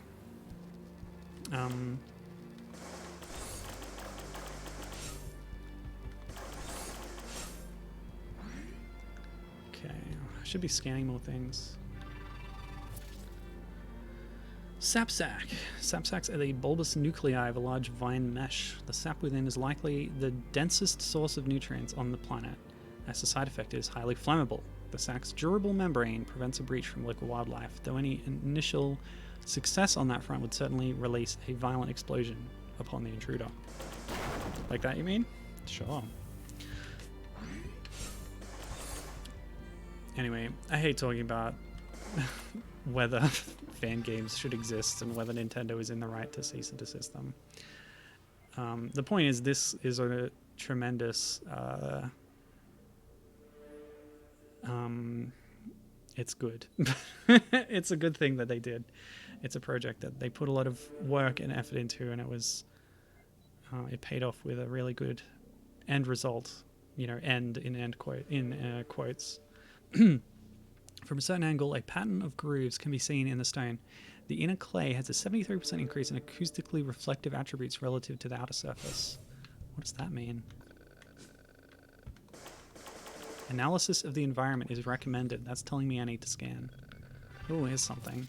A leaf. The discrepancy in the color of this leaf is due to environmental toxins rather than any significant genetic variation. Analysis concludes that this leaf must have fallen far from its original stem. What could it mean? Scaffolding throughout the shaft above is structurally sound but slightly malleable over long durations. The surrounding vines could potentially ensnare and deform the metal, but the lights appear to suppress localized growth. At this point, I'm starting to wonder, as Gibbon was saying before, how much of this is directly taken from the original Metroid Prime. And sadly, it's been too long since I played it for me to accurately recall specifics, but maybe you have a perspective on that, Gibbon. Trace amounts of toxins found in foliage in this location. The root system is connected to a distant network above. And this will be for the lifts. Yes, Chozo Ruins West. Ah, okay. Let's take the lift. Sean's back in chat. Hi, Sean. No song for spiders. Yeah, okay. So, Sean says Nintendo did shut down Pokemon Uranium, so they do go after original fan games too. Pokemon's got a lot of hands in the pie, though. That analogy got away from me. They've also pointing out that they've left DKC 4 and Trilogy alone, so Gibbon may have a point. Or Nintendo doesn't have a DK game to protect. Oh no. Oh, well. Interesting. Gibbon says Uranium is the only Pokemon fan game I've ever heard of getting C&D'd. And also Nintendo doesn't handle Pokemon themselves, so I'd have to check who actually sent the C&D, and that's a good point. Pokemon Company International is only part owned by Nintendo. A lot of people make this mistake of conflating Pokemon with Nintendo. They're only like a partial partner in it. That's why Pokemon has a lot more merchandise and mobile games. Gibbon says, for the record, I'm very for fan games, love them. Agree. A lot of these scans seem to be lifted from Prime wholesale. Oh, okay. Maybe I won't spend so long reading them then. So, but just know that they're there. There's a lot of them, and it seems like, you know, the purpose of this game is very much to, replicate Prime as closely as they can in a 2D space. Look at that sand blowing in. These are just these little details. There's so much detail here. Okay. Very heavy sandstorm here. Ow. Stop it. Jerks. So Sean, I don't know how long you've been here, but I'm playing this with the mouse controls mapped to a keyboard, or to a gamepad joystick, which is better for my wrists, but also, it means that I don't have quite as much sensitivity with the aim than I would with the mouse. So we can explore these ruins by jumping up here. What's this? Oh, the sandstorm's clearing dynamically. Oh, amazing. Look at that.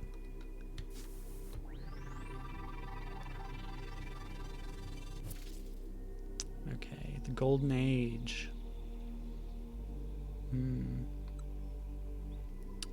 Yeah, Metro Prime lore. There's a lot of cool stuff there. Let's keep moving though. I don't want to run out of time just by reading all the lore entries. Worth noting as well about this game is that there's a lot of secrets to find. In addition to the main content of the demo, which is, you know, these early areas of Prime up to the first boss, and a few power-ups and stuff. There's a lot of things you could find by following secret hints. Some of them were seeded on the forums. I think in the Artifact Temple there was a... I didn't scan that. I didn't scan the Artifact Temple. I did in my setup phase. Yeah, if you scan like the artifact columns, you can get a hint about the location of the artifact, I guess. But in this demo, that might be pointing you towards some other kind of hidden secret or something. So what have we got here? The Mothball. If we manage to get in there, how do we get in there? Ah, missile blocks. Still don't have missiles.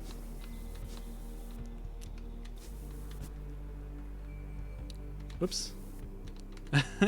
Nuts. Yeah, Sean's saying, oh, I've heard this game is not designed with gamepads in mind. Good luck. Yeah, it's actually working fairly well. Because I've got one thumb on the joystick at all times, well, it's kind of like Metroid Prime Hunters. I've got jump mapped to L1 and shoot to R1. and then scan on L2 and R2. So activate and then use this button to scan. And it's actually working pretty well. I think I'm even handling it better mentally than I would if I had to...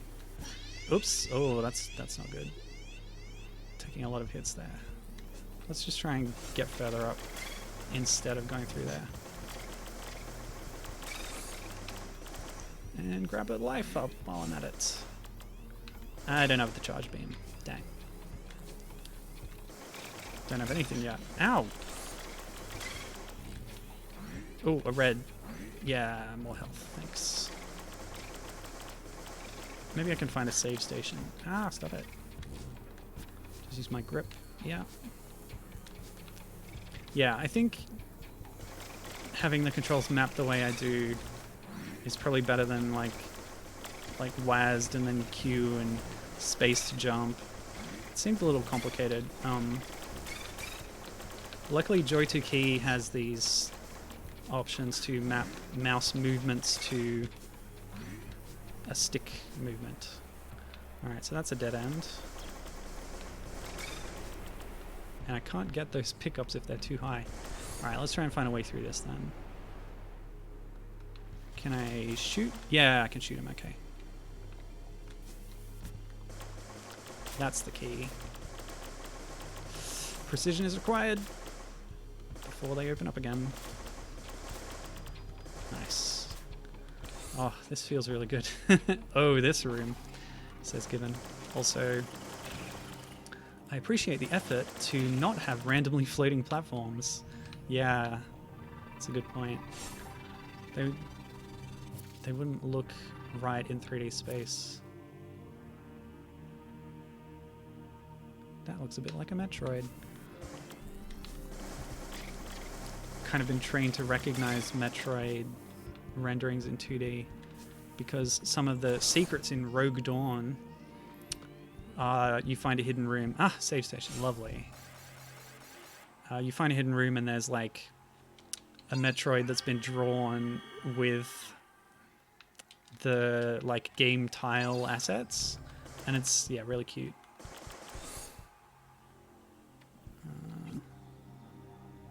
Map.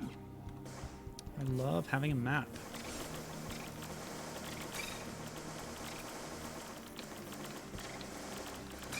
Yeah, I think they've said that having more controller support, there's an FAQ on the Prime 2D forums, and I think they've said that yeah, controller support and stuff is like planned for future. They never got to do it, sadly, but yeah, supporting more control options was part of their continued plan for development. Oh, what's this? An inactive map station. How do I activate it? That's lore. The text is really small because I'm playing in quite a small window, so I have to squint. Photons. Okay. On the opposing wall? Fossilized. Matching device on the opposing wall. Oh, it's like a mirror.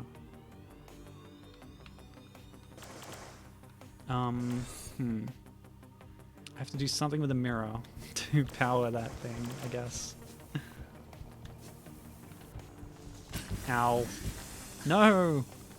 Wait, what was that? Ah, stuck. Missile blocks.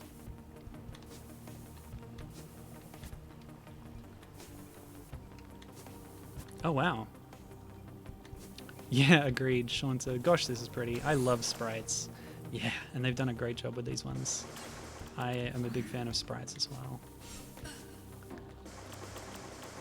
Like, low detail, high detail, they're both good in my eyes, but this is clearly the high detail form, and it looks amazing.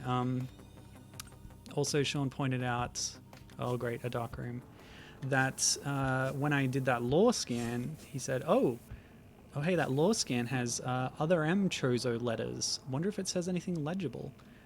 That is really interesting. Yeah. If anyone wants to freeze frame and go back and check, Oh my gosh, what the heck?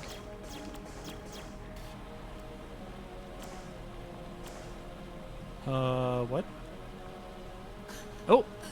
It's Toxic Tower all of a sudden. Whoa!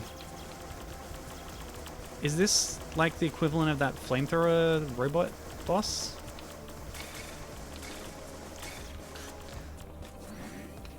Because I don't remember it being a big Chozo construct. I can only shoot them after they've settled. They sort of go from from background to foreground. What? Gotta shoot right in the mouth like Kraid. Oh, look at that rotation! Amazing! The graphics in this game are incredible. Alright, you can hit them as they're coming out before they transition to the background. That's a later boss, says Given. I don't remember. I feel terrible, but apparently my Prime knowledge is atrophied.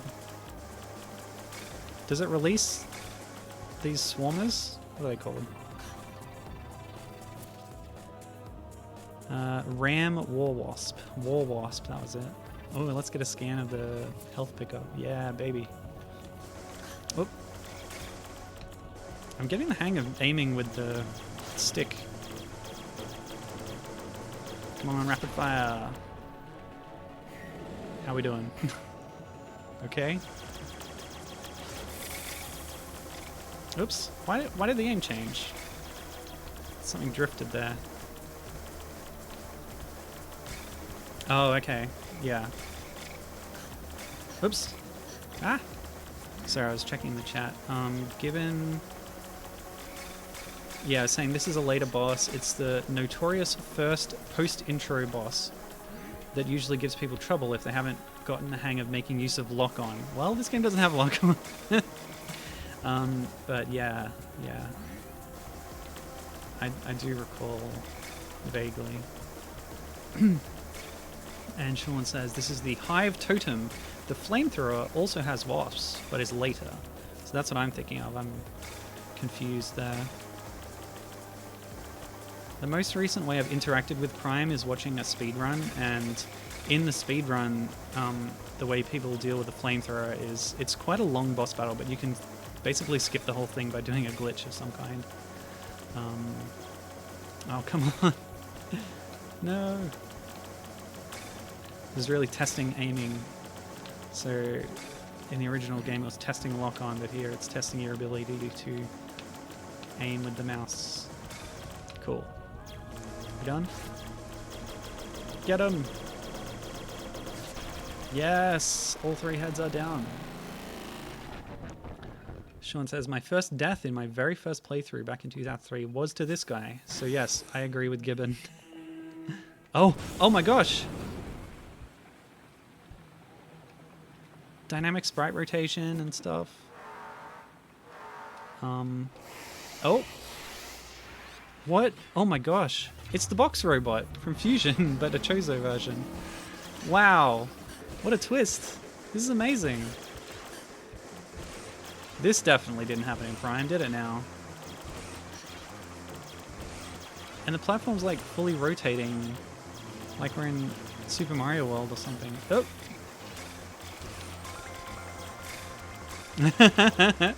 Sean's going, excuse me? And Given saying, what the? So yes, none of us expected this. Given how relatively faithful this was to Prime up to this point, it's great to have a twist like this. Reminds me of the ideas for Banjo X, when they were going to remake Banjo on the Xbox 360 or something. And their idea was to have it mirror the original game entirely until suddenly something crashes out of Mumbo's mountain and upends your expectations. Which is a fine idea, but it wouldn't survive, you know, reporting and spoilers and stuff, so... Like, yeah. I don't know how effective or successful that would have been. I think this is pre-nuts and bolts. Anyway. Oh. Oh. Taking a lot of damage. I wish I had a more powerful weapon. I guess that's the point. We're going to get one right after this. Oh, keep the health pickups. Yeah, I got the big one. Those missiles look very similar to the ones in like Zero Mission and stuff. I don't know. Come on. It's glowing red. That is a classic video game sign of damage.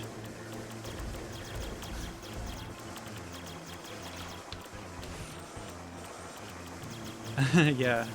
So when Sean was saying that it was his first death in first playthrough in 2003, given also this thing was my first few deaths in the original.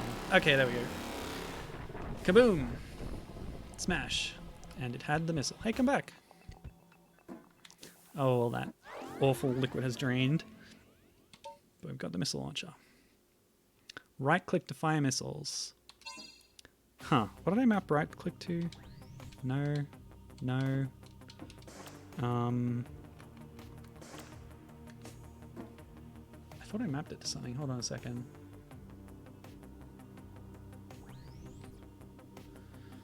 I might have to check Joy to key. Right click, button 12. What's button 12 again? Hold on. This one? This one? Oh, it's the same button I use for scanning. Okay, cool. Back to this. Okay, cool. Right, so which means I can do this, and that's a missile, which bounced off the door. Very cute. Okay. Now that I have that, I can grab the morph ball, but first, what's this? Analysis inconclusive. A rift in space-time is preventing further progress. Perhaps it is a sign of more to come. So that's a demo message. What's this one? Oh yeah, it's an energy tank, of course. That's what they look like in this game. Much welcomed. Oh, that's the credits. I ran straight into it. So there's more to find if you backtrack with the missiles, I guess. What's the time? Yeah, I'll do a bit of backtracking if it puts me back at that point. If I have to fight that boss again, I might just say no. But yeah. So here's the... Oh wow, okay, so Tim Hardiman is the executive director. Wasn't mentioned in the earlier thing, so I guess he's taken over the project at this point. But... Oh, there's multiple executive directors. Okay, cool. But yeah, this is the core team who did all the most of the work for this version of the build, along with others. Yeah. And these are the others, so that's good.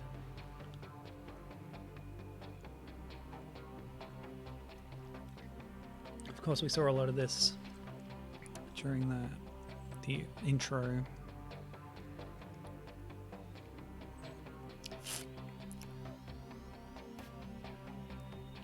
24 minutes, 20% items, no question marks. Game not saved. Press ask to continue playing. I will. Thank you. Great. So right here. That's good. Didn't lose anything. Yeah, so I'll keep going for a little bit. Try and find some secrets. Whoa. What was that? Okay. Yeah, I'll just see what else I can find, basically. I know where the morph ball is. Maybe I should prioritize that.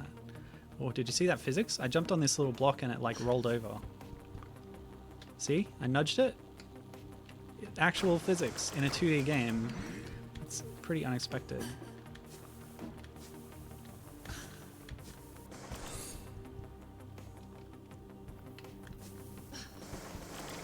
So yeah, a really cool game.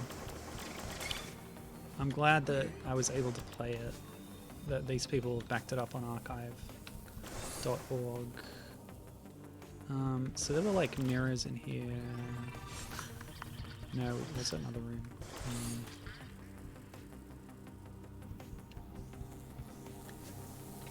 Oops. Now I believe you can destroy these hives with a missile. Yeah, there you go.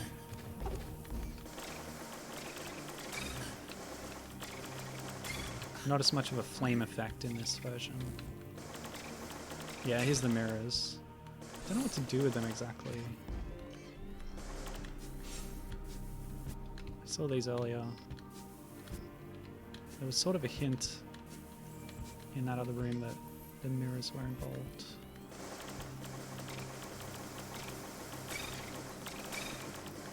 I don't need to be doing this.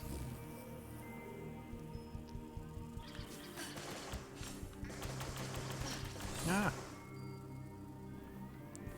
I do like as well in the upper left corner, there's sort of the name of the room that you're in is displayed in the HUD. That's really cool.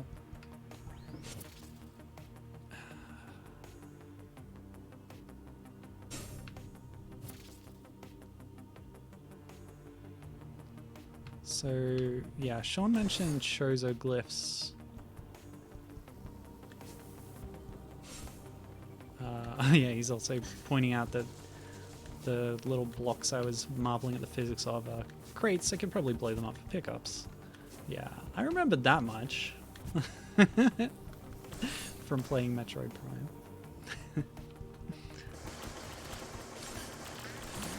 Although that's an interesting point. Does 2D games ever have any like ambient objects like that that you can blow up for pickups? You usually have to farm enemies. They put like an enemy spawner. I don't know, whatever. Okay. Go grab that mothball. Yeah, I remember this room from Metroid Prime for sure. Although for some reason I'm thinking you had to use the charge beam for some of those. Okay, that's under construction. Mothballs over here. Oop. Can jump here. Yep, okay. Hooray! Press S to kneel and roll into a ball. So S and W is just like up and down in the WASD scheme. Now, where else did I need missiles? Down here. No? It was a different room. Jerks, go away.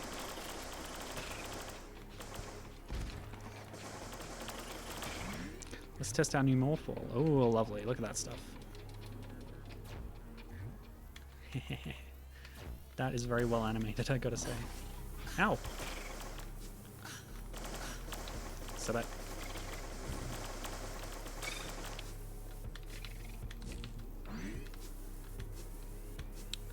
Okay, I did find a boost ball. Sandstone. There were like keywords in the original Metroid Prime. You could scan different things. Oh yeah, I'll show you this Chozo thing again. Oh, it's not in the scan, it's just on the wall. So apparently, as Sean was saying, Other M had its own Chozo language glyphs. So I don't know if you want to freeze frame that one.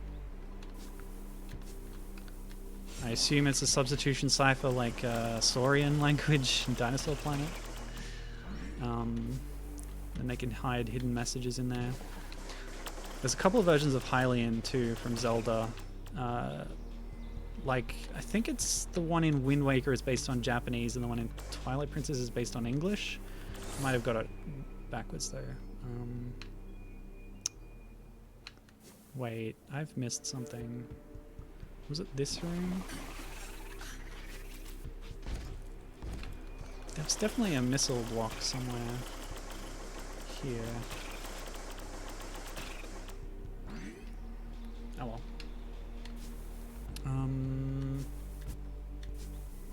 I'll do another scan of this area later.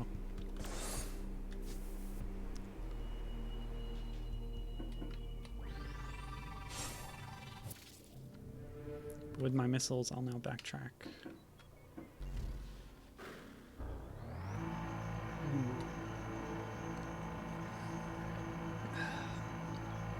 Yeah, I better go scan that artifact temple. Show you what I was talking about. Area explored 50%. Okay.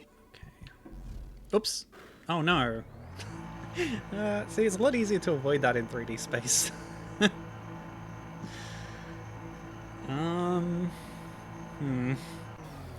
Might as well check the map here. 94.9%.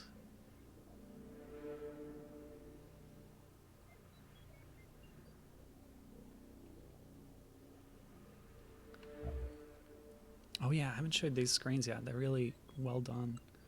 Look at the detail in that.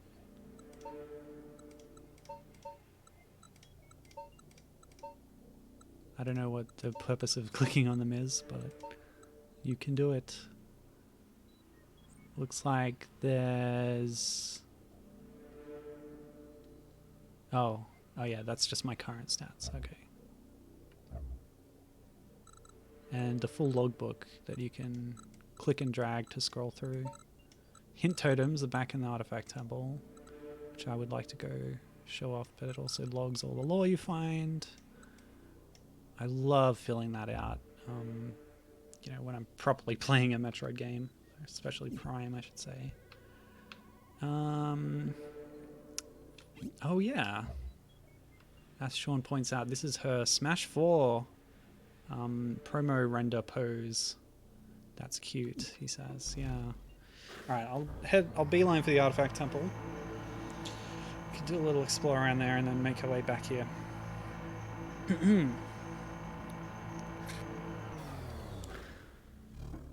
Don't have too much confidence in finding the super secret hidden secrets. But yeah, we're about where I figured we would be in the stream by this point. If I thought we would have been faster, I might have, or if I had more time, I might have looked up some hints from the forums or whatever. A speed booster block? Can you get the speed booster in this demo? I doubt it. Oh, what's that? Oh, can I stand up here? Oh, I can scan from the ball? Amazing. What's this? An inactive device. Okay. So what's this? It is the Mothball Bomb. So I should be able to get that. Yeah, just by popping in here. No?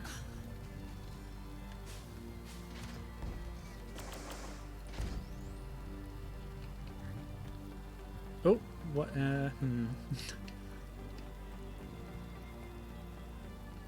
It's like there's a little slope and you can roll up it, but then you fall back down.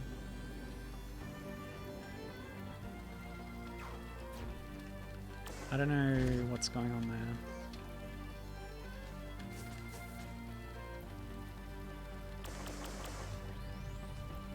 Scanning?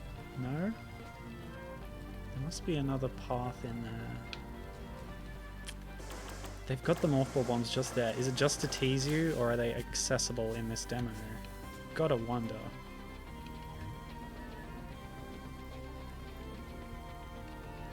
Oh! There was a gap. You just had to go slow.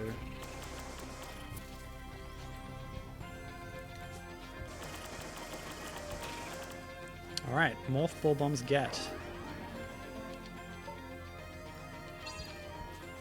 Let's see what they look like. Very cute. And of course you need them to get out of here. Oops. Oh. Ugh, nuts. Excuse me? Sean is saying something I agree with that I want to read. Oops.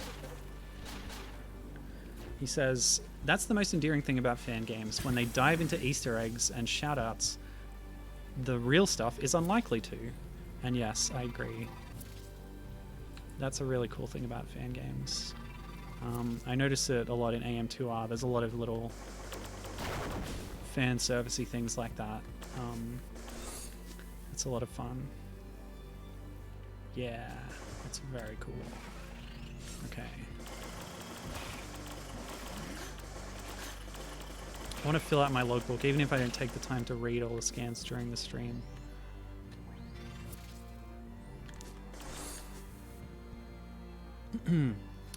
Speaking of which, I don't know if I scanned my ship in this version.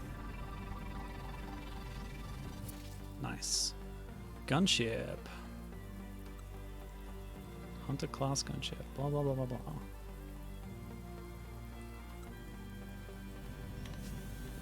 Might as well get the refill. Oh, look at that. You jump on the ship and like you power grip the side and it leans over. The ship has physics. Amazing. Oh yeah, good point, Sean. You didn't scan the boss, so you might be out of luck there. Yep, I'm a dummy. That's okay. It's short enough to do. I might go back on my own time and play through it, fill out the logbook. It's always very satisfying to do. But there's areas in the map that I can't get to because I can't jump high enough. So those will be unfilled. Alright, let's check out the Artifact Temple. Scanning. Scanning. I love scanning.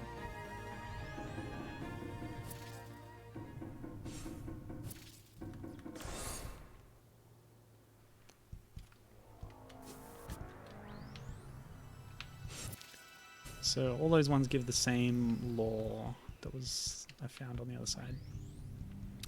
But here we can scan these things as you could in the original game, of course.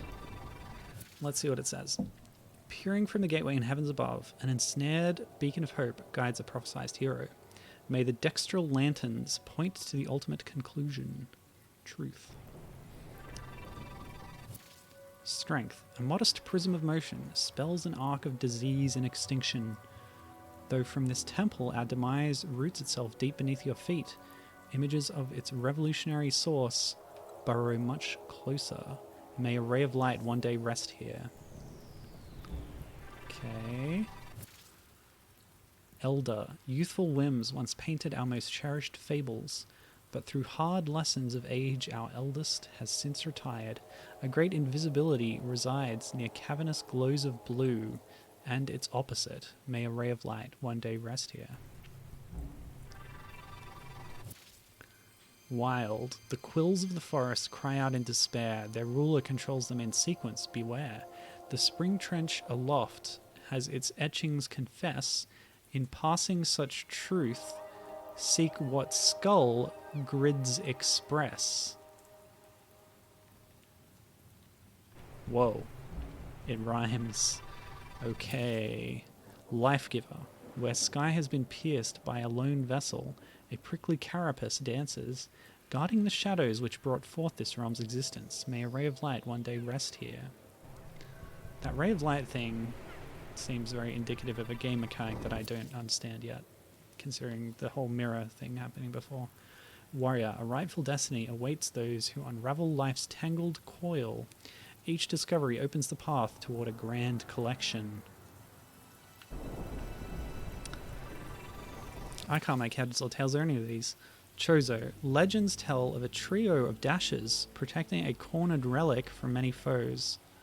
They will not strike, they will not duel, but they will forever advance. May a ray of light one day rest here.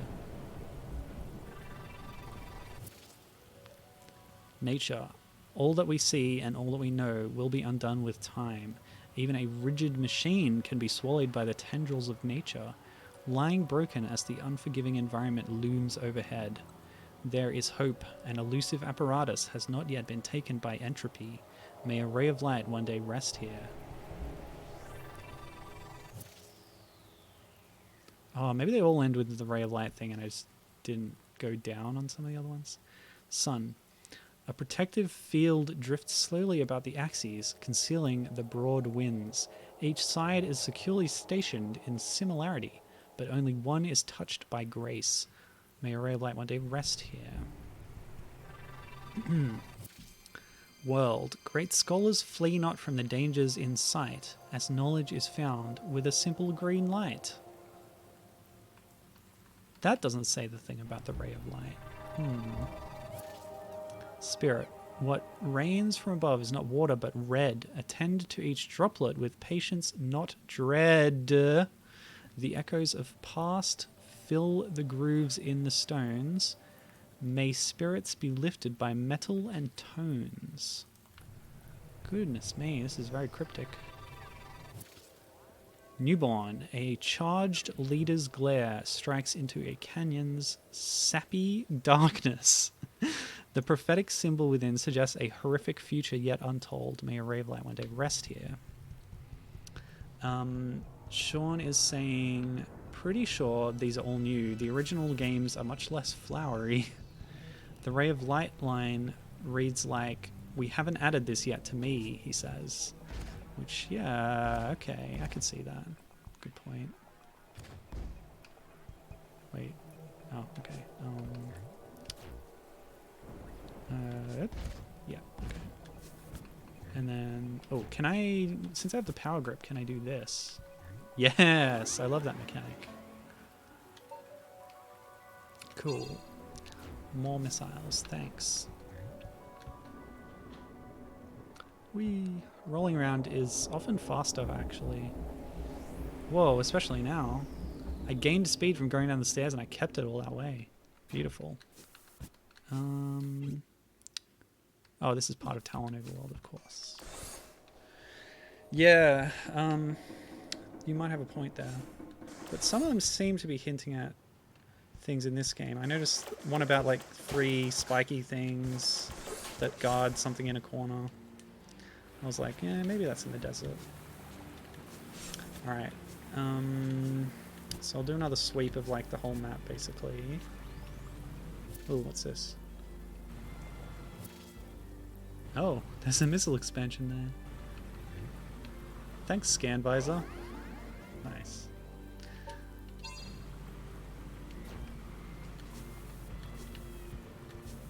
So yeah, a lot of stuff is locked.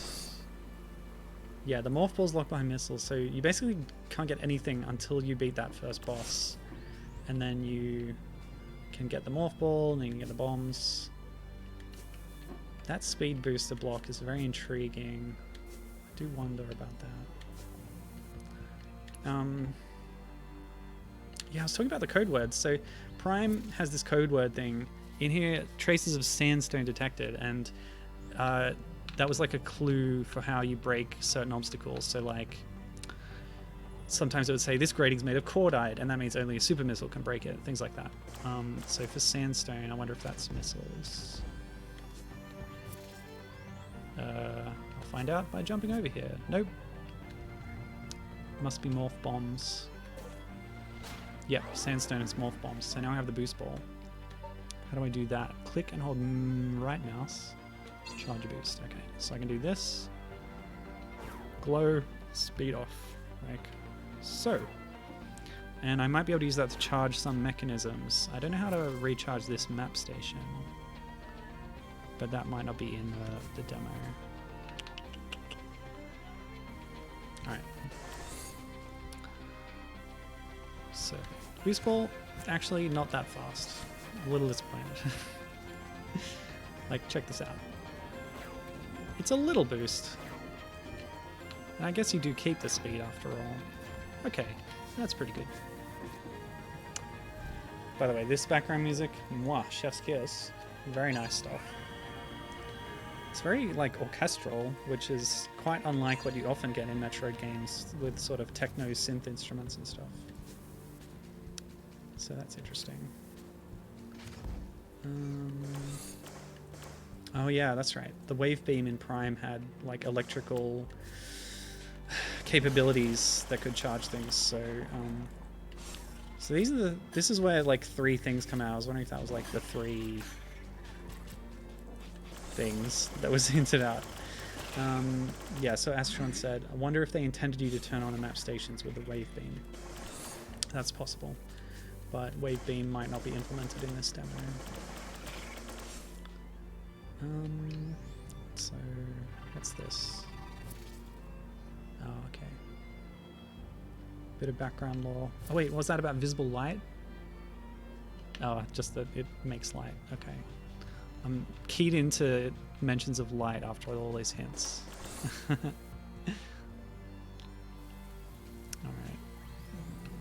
Boop, boop, boop, boop.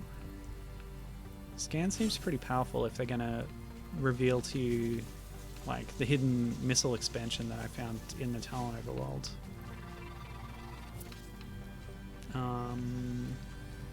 Better scan that boost block and see what it says. Oops. Oh, by the way, those little pain grunts, that's new voice acting from the woman that was credited in the credits, whose name I did not take note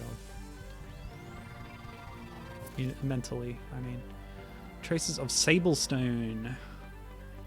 Advanced kinetic force. So that's a new kind of material lore that they've made for this. Oh, there we go. Bit of a scan up there.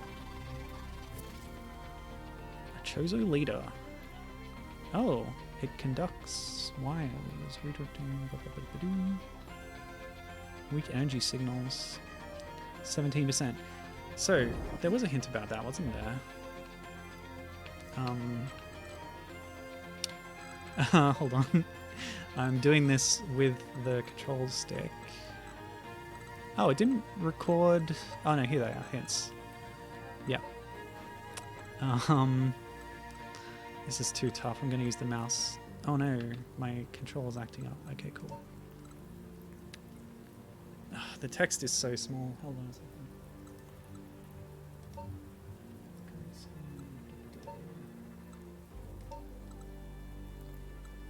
Yeah, a charged leader's glare strikes into a canyon's sappy darkness.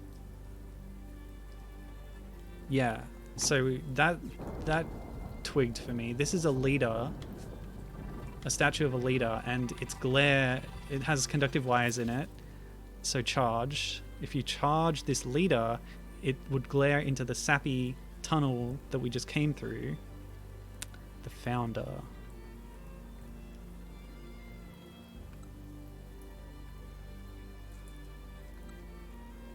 Wow, there's a lot of lore here. Is this new?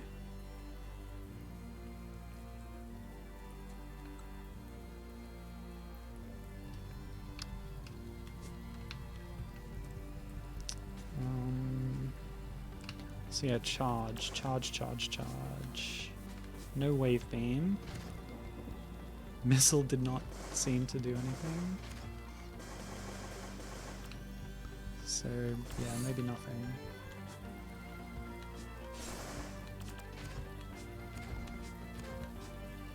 Okay. Secrets, many secrets to discover.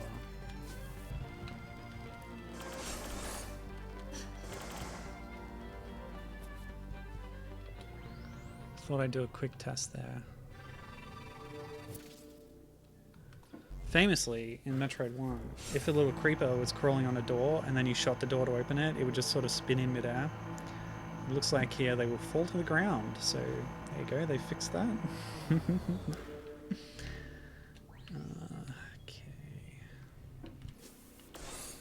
There's one missile expansion that I know is here. I want to grab that at least, and maybe that'll be all, because I don't know, I don't feel up to doing any of those cryptic clues. I was never a cryptic crossword player. Give me the simple stuff any day. Although I'm sure maybe on the forums people will have posted their findings and their solutions to some of these clues.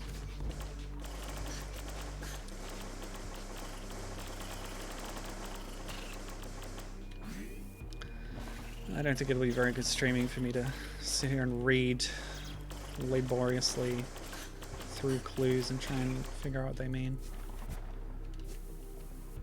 I want to do the action. Platforming, combat. Oh, what's this? Stop it. A boost launcher. Okay. To get to it, we'll need to break a sandstone block. We can do that. Yeah, get owned. Whoa, amazing. Been launched. Ugh. Gotta time the inputs. Sorry. Come on. Come on. Okay. No! I actually lost progress. Come on. No. Remember, you can scan from a ball. Unstable granular material.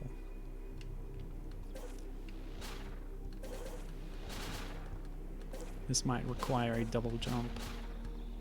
Come on.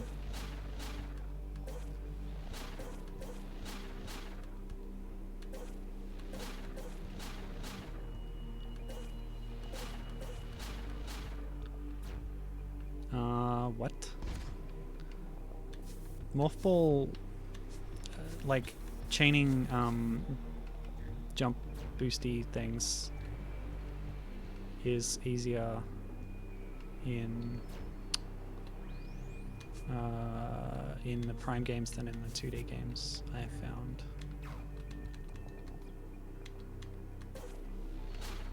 So I can't actually get out. They've put a speed booster block back in the way, so maybe that's how you get through the other one.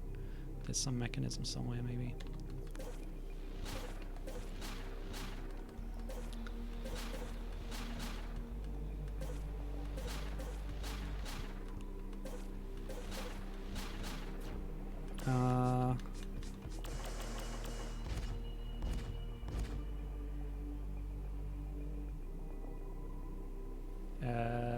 Bomb up and go left. Oh, right.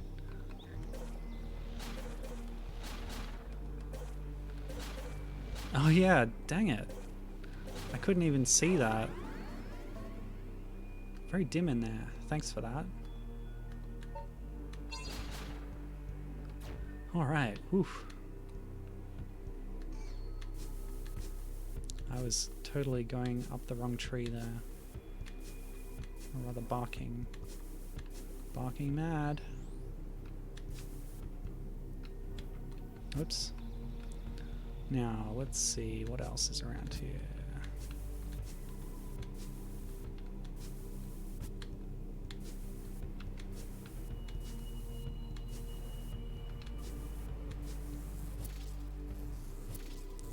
I haven't scanned these. Stop it. The normal war wasps.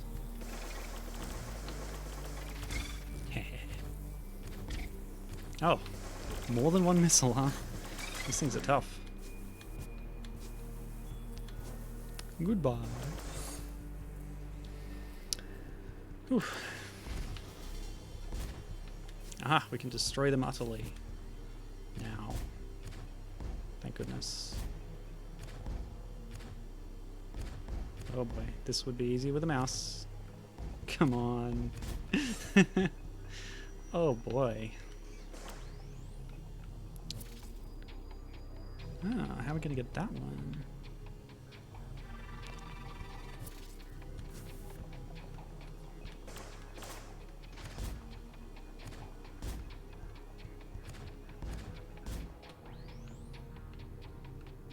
It's gotta be a hidden block or something. Aha! You just had to roll in there, that's all. Oh, you can do that the whole way. Bypass those lasers, I'll remember that next time. Do I have to fight you? Please, please. Can't we live in peace?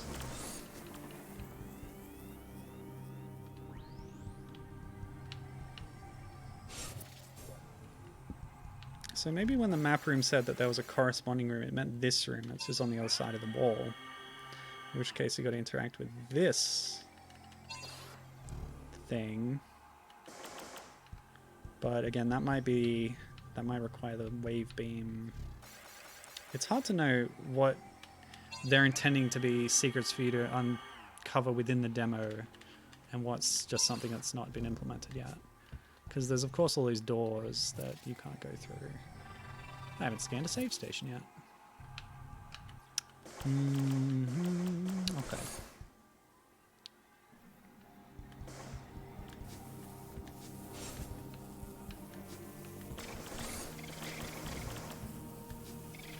Oops.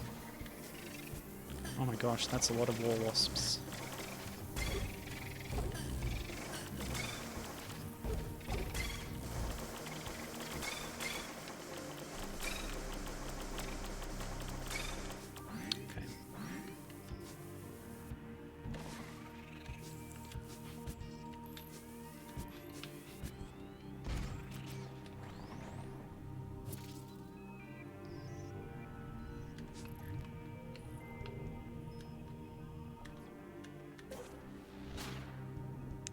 Ooh.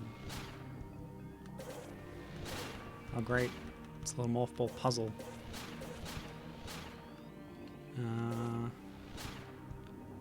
Like how they've sort of labeled the Mothball blocks. Well, that's fall through. Yeah, they're roughly similar in appearance to what you have in the 2D games, but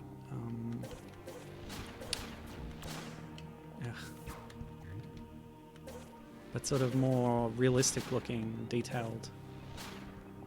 It's that little circle on a block is usually what would denote Mothball. Yeah, the double. Cool, cool, cool. Feels good. Alright.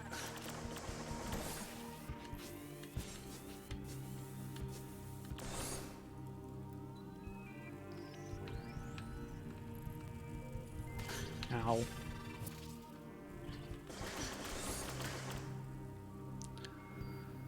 Classic refill corridor there. Yeah, the map room.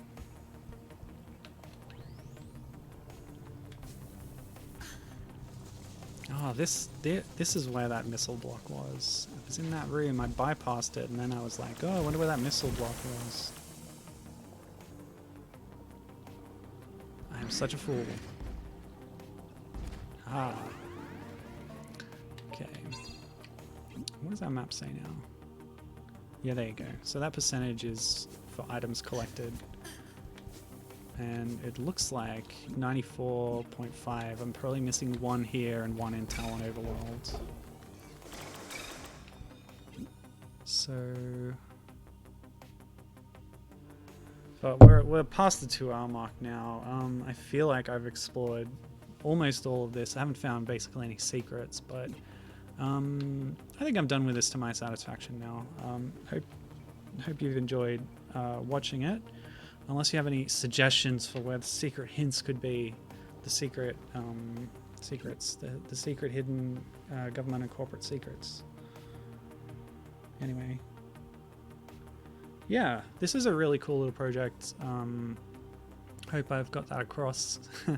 Today, again, you can go to archive.org/details/prime-2d and download all the builds of this game. I'll put that link in the show notes. Yeah, pretty cool stuff.